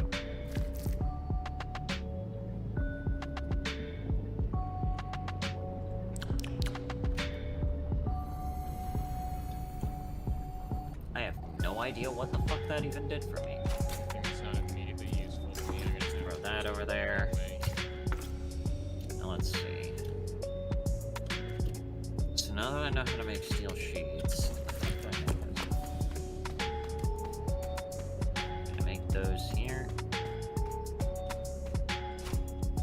What do you mean I can't make this? What do you mean I can't make this? Tier 2? Anti-poison gum. How do I upgrade the crafting tier? Powered by crafting, unlabeled oil, that's stun.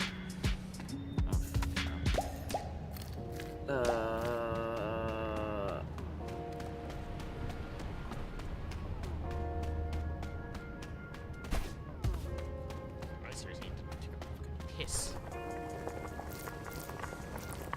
That's not what I need. That's what I need.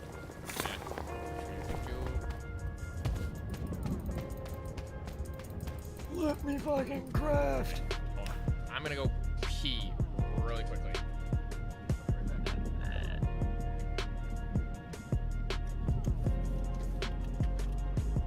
Do I make here? Well, I guess I make them here then.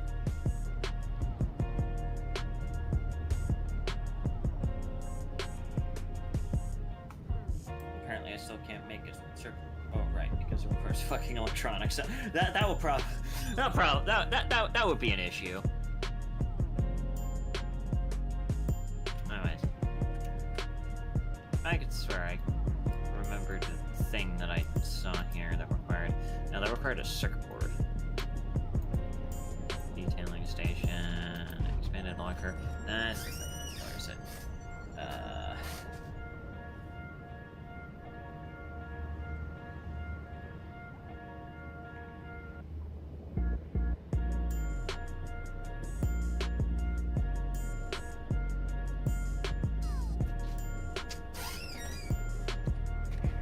Upgrade the crafting machine in the upgrade LAM place thing. Crafting table though, not the bench. Oh, okay. Okay. Back to it. Thank you, casual rain world enjoyer.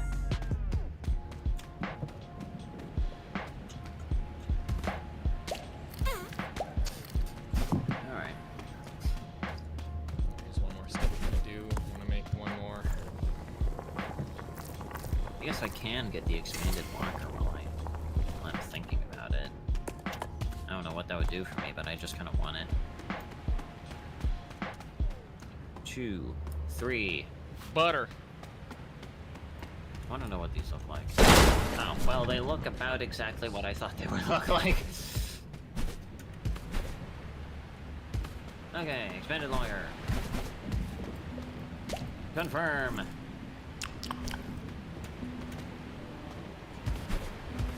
Alright. Oh, I see. I can expand to any one of the lockers that are up here, I guess? Or is it just oh, if I...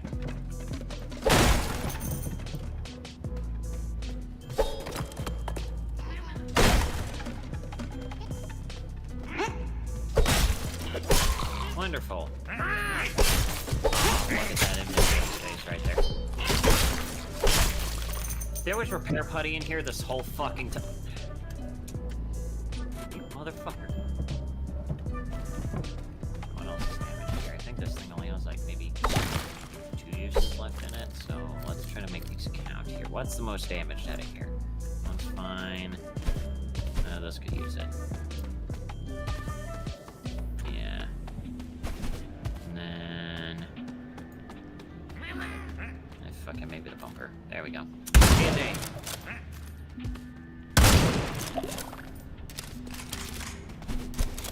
Benjamin, the car thing? Yeah. I assumed as much. So I guess you can't really upgrade this. So I guess you just need the other thingy. So there we go. I guess that makes a little bit more sense. So something you can't fall on the road. One of those things just happen to be. Oh shit! What the fuck happened there? What the fuck happened there? I fell. Unfortunate. I'm okay. I only lost about half my health. I have plenty. Yeah, I'm good.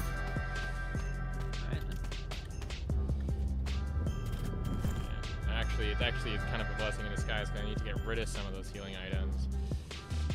Because my inventory's getting a bit full. Stick grenades.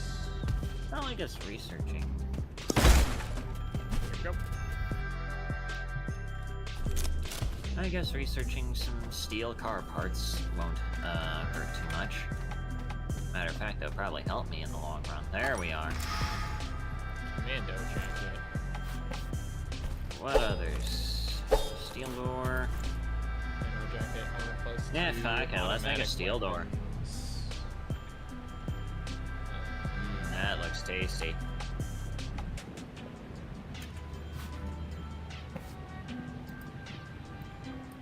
And then...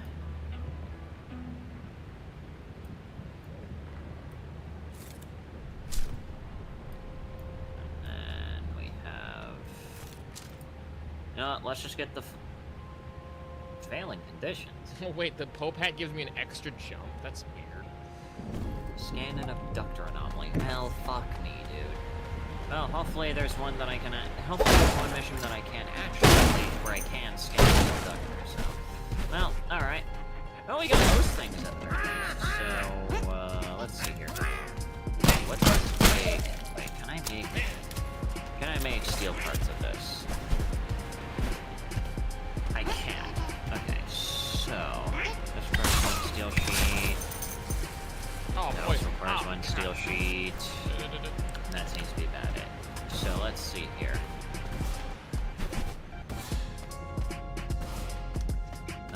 Fuck it. Let me just make as many steel sheets as I can. And just see where that can take me. Because now that I can just do that... 2, 3. And I'm already out of scrap metal. Well, I can only make 3 panels. Unless... No. What about in here?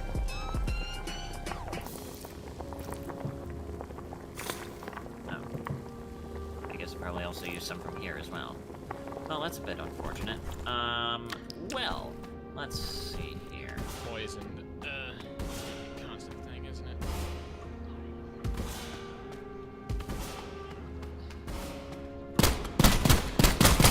Take this off. Okay, cool. Chuck this aside for now. Take this off. Chuck this aside for now. I know I just replaced this door, but we're also gonna chuck this aside for now. Just so that way we can now make... I just realized I can't fucking make them here. I keep on forgetting that I'm gonna have to get used to the fact that I have to, like, between 2 different things here.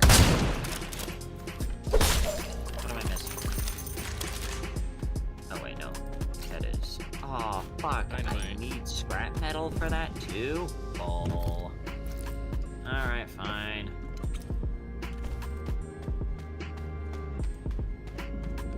Inventory full.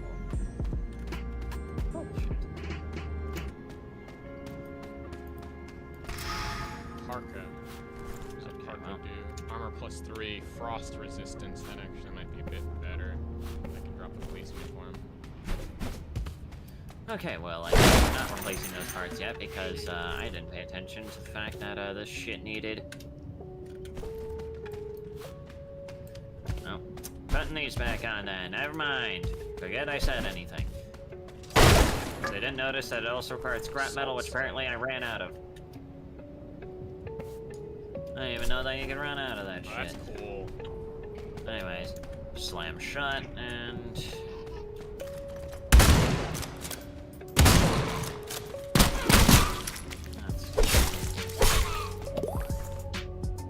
Perpetual stability. Take all the time you need. The instability. That sounds wonderful! What? Oh, give me that shit. What is it? Oh, fuck yeah. This sounds fucking awesome. Alright. What sounds Let's awesome? go. Finally, an easy-going adventure. Everything's all fueled up. Everything's charged. Armor's about as high as it can possibly get. Alright, let's dance.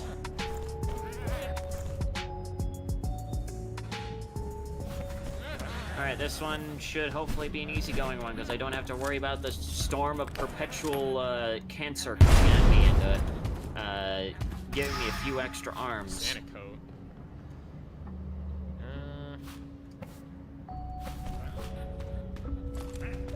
Okay, so let's Let's anomaly density. Okay. Oh wow, a lot of vehicles and buildings. Oh, this seems like a perfect opportunity to just get myself a fuck ton of materials. All right. The storm will be here in the morrow. I'm afraid my meek shatter will stand before I stand before you. An old woman begging, will you give me shelter? I return our place of residence. Please let me stay in the house. Burden.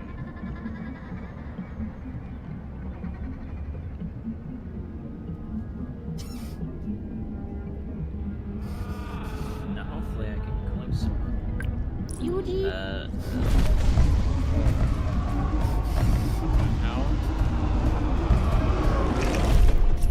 Amulet is fully charged. What the fuck was that? What the fuck? That was so strange.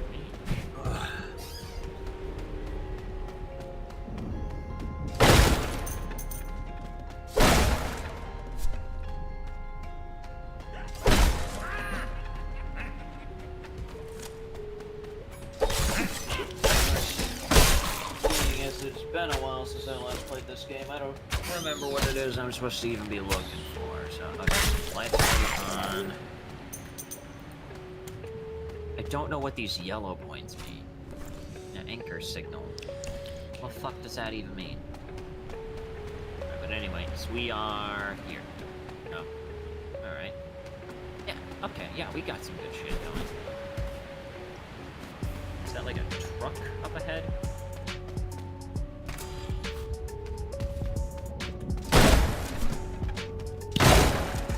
Oh my gosh, what? I gotta fucking excuse me?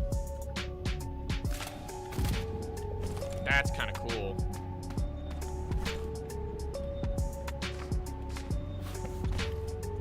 Kind of wanna.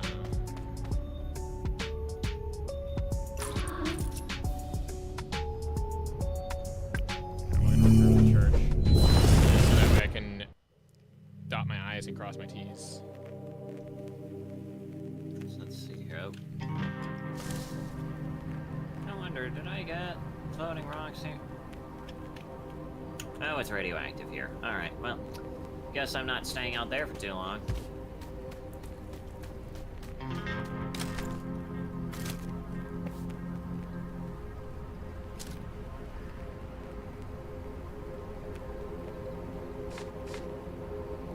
Holy shit. I see.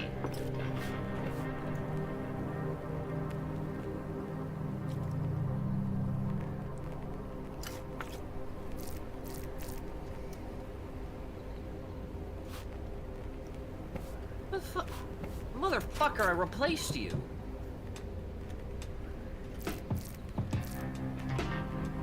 And none of these I can loot from? That's just a load of shit. So all these perfectly good rusted cars and nothing works? Oh my.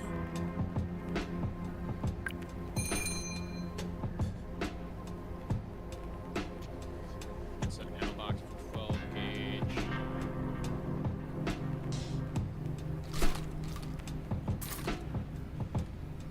Oh, right, it's so, 50 BMG, I need 762.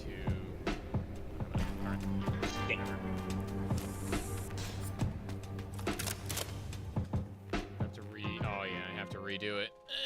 The missions are in the top corner. Okay, yeah, that's cool.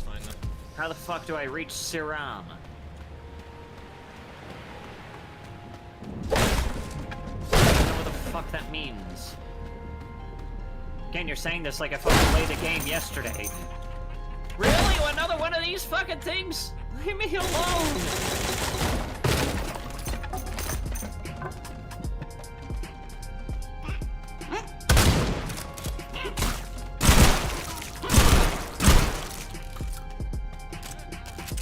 That's a weird reload. I like that. Please tell me I can loot from this thing. Please tell me I can get literally anything from this thing. but I do see a building over here, so I'm gonna see what's over there. Serum should be somewhere on the projector map if you've discovered it, that is. I've never discovered it, which is probably why it's telling me to reach it. Probably do it. Who the fuck? What the fuck is this?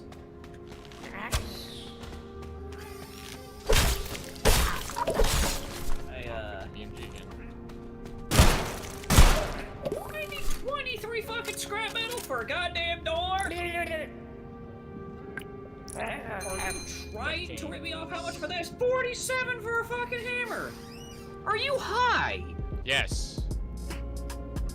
Fuck off, lady!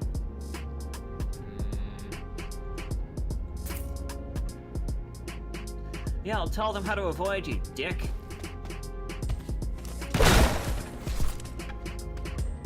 Motherfucker's about as much of a scam as that goddamn tinker machine.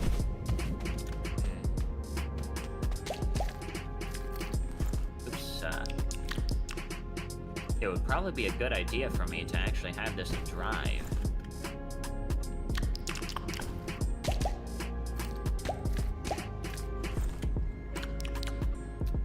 Thankfully, the car's in good, smooth condition. So we can get in the car and listen to some smooth... Fuck yes, finally! Please! Please, let this one have some shit that I can steal from. For the love of all that is holy. I should have dropped off more of this. You're screwing me. You are screwing me. What the fuck? 2 cars so far that haven't given me fuck and all? Hey, that means that you're lucky, you know? It means that the game likes you. That's why. It's not giving you anything, because it's like, oh, you don't need anything, because I like you. Bitch, fuck off.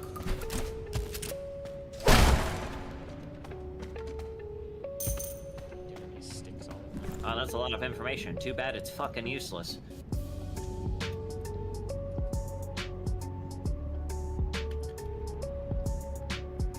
Oh, hey, I see those balls over there.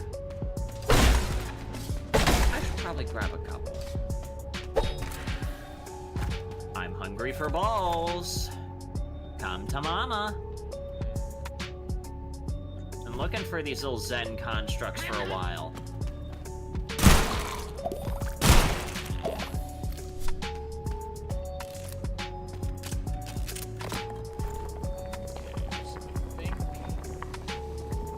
Oh wow, this is like the perfect time for you to remain open, you stupid door.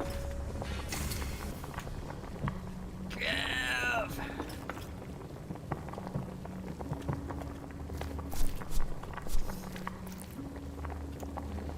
Oi, chill. Oi, chill. Oi, chill. Oh, mashed potatoes. Nice. That's good to know. Oh. Thankfully, it didn't deal that much damage to my car. I was expecting, like, half of the goddamn systems to be like, oh, your shit's fucked! Hello? Yo, a Spanish omelet. Nice. Excuse me, what the fuck is this? Hang it. Hang the fuck on, what is this? Gold shell stump. Can I do it? Wishbone gold shell. What the fuck does this do? Jeez. I mean, I'll take this with me. But like, what is it? What is this thing? Also, what's with the lock symbol over it? Is it because I can't pick it up? Ah! Closed. That makes broad. Okay, so I guess what I thought was another anchor thing was actually just whatever this starfruit tree is. Excuse the fuck out of me here, environment. Can you please stop erupting for like 5 fucking minutes?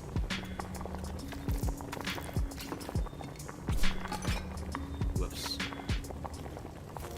Scusi.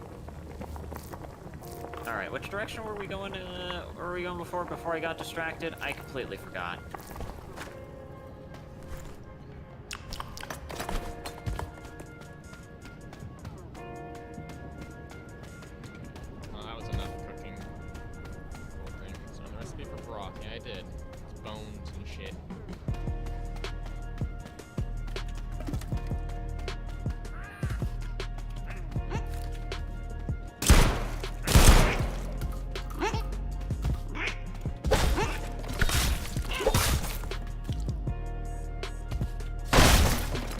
I'm sorry, the thing is called a can opener? Okay, that's funny. That's actually kind of funny.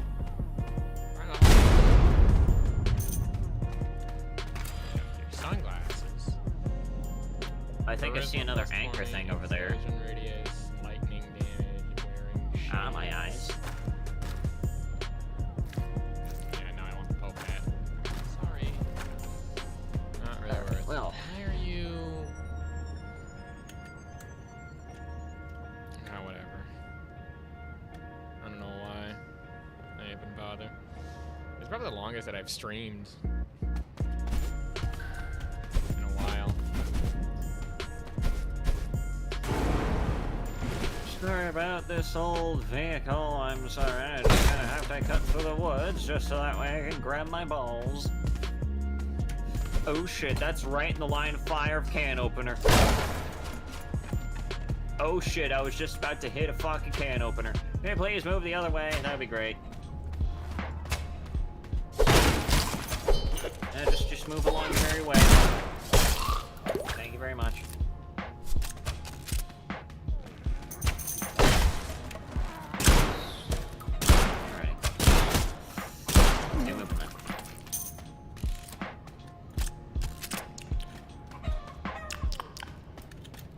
Hey, what's this guy? Oh.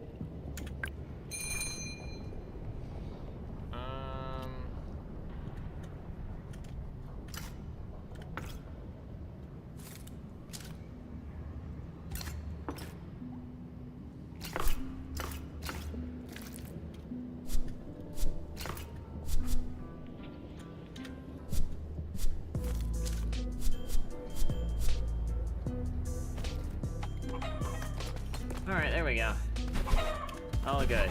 Oh my god! Finally! A goddamn car that has some shit that I can steal from.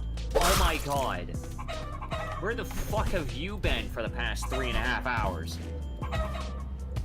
Up your ass. Is there anything in here? No, there isn't. Give. Revolver damage. Might be good. Run low on ammo for Fucking scrap metal. Need this shit for a new fucking for a new thing. Give. Anything else? What in the?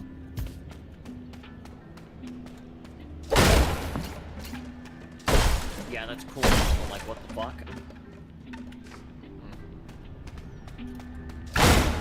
Close.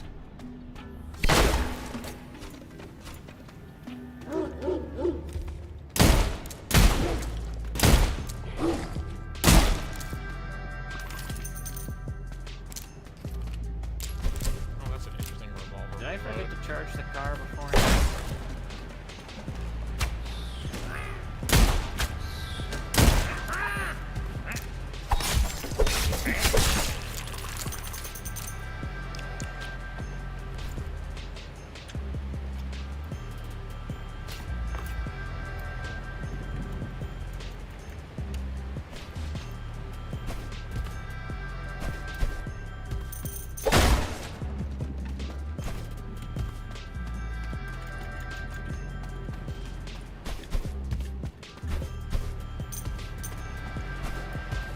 Oh, you're fucking kidding me. You're having a laugh.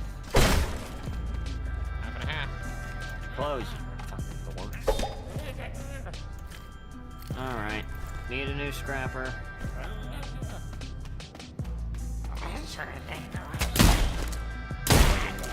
I didn't mean to make two. I didn't mean to make two. Well, I guess I can scrap one if I need the extra metal. Well, that's... didn't mean to make two. At least I can get some of that scrap metal back through this.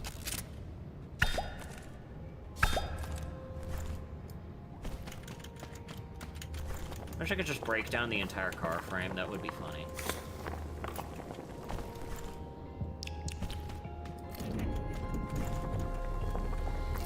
Alright, cool.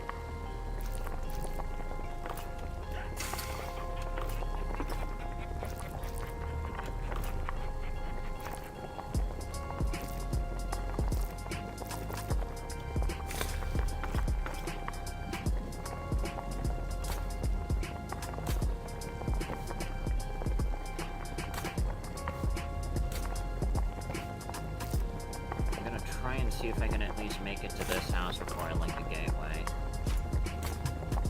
Because I'm beginning to think I may have forgotten to charge the car beforehand. Because it looks like the battery's kind of suffering, so... I'm gonna have to make this a pretty quick and done deal.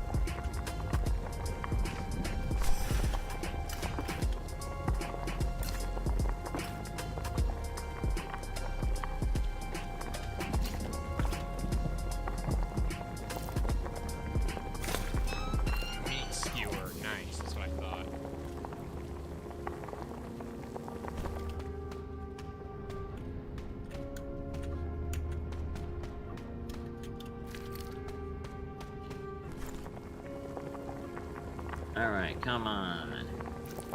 Please have something useful here.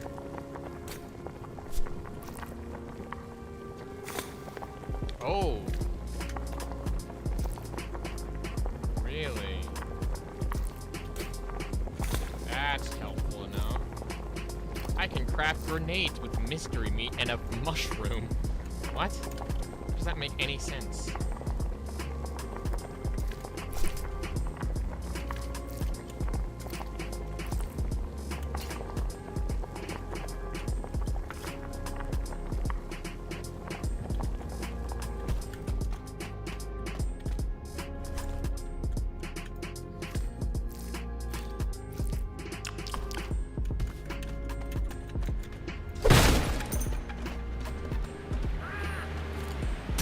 What's in here? 9-volt battery inside of fucking Oh god.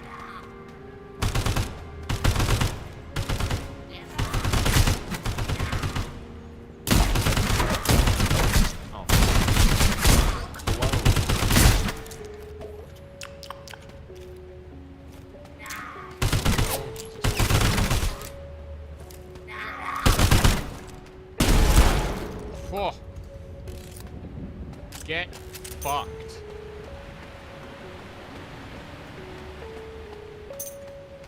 Well. How do you like them apples, bitch?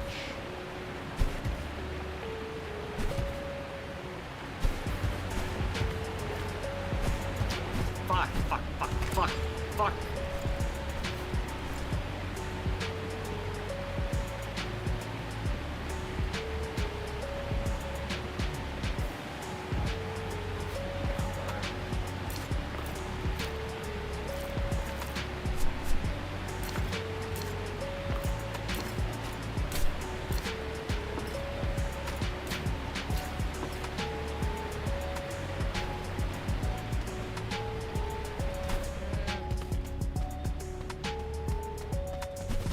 Should have charged the car, shit.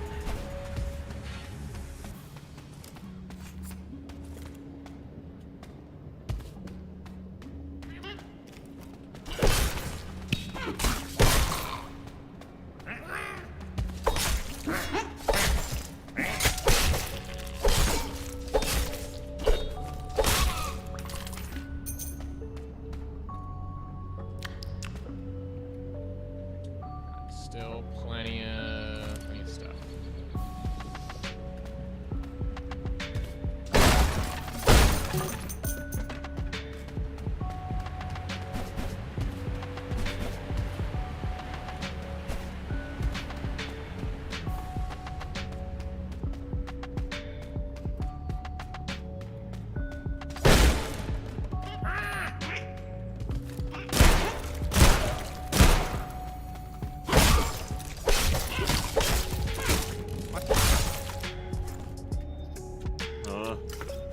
Come on.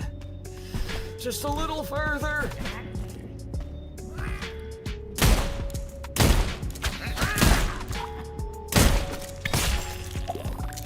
Oh.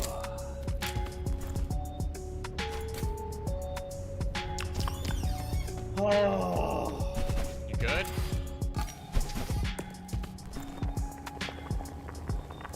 I don't know what the fuck happened to my car. But like it went from 100% charge to like, oh wait, maybe I actually did forget to charge it. Did I forget to charge it? Someone will have to go back to the stream laugh at me if I forgot to actually charge it. Open up the fucking garage, I need to get in. The car's dying. Time to go.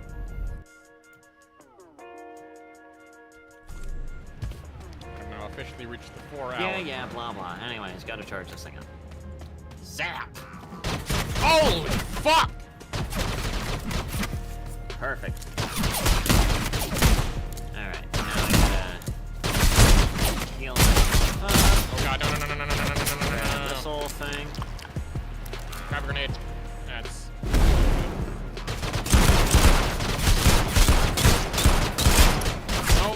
crap. Extreme distraction. No! Fucking what? Fuck me. Damn it. Screenshot of I lost all that shit. God damn it. Well, God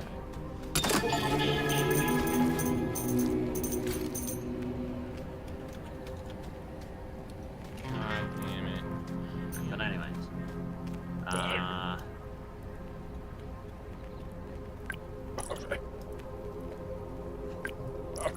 So Victor, I'm pretty sure it's a spoiler, but maybe it's from your stream. No, it's not from my stream, it doesn't look like. Oh my fucking god, chemicals? I am in pain. I had so much good stuff on me, and I'm in pain that I couldn't get it out. About fucking time you start giving me something useful.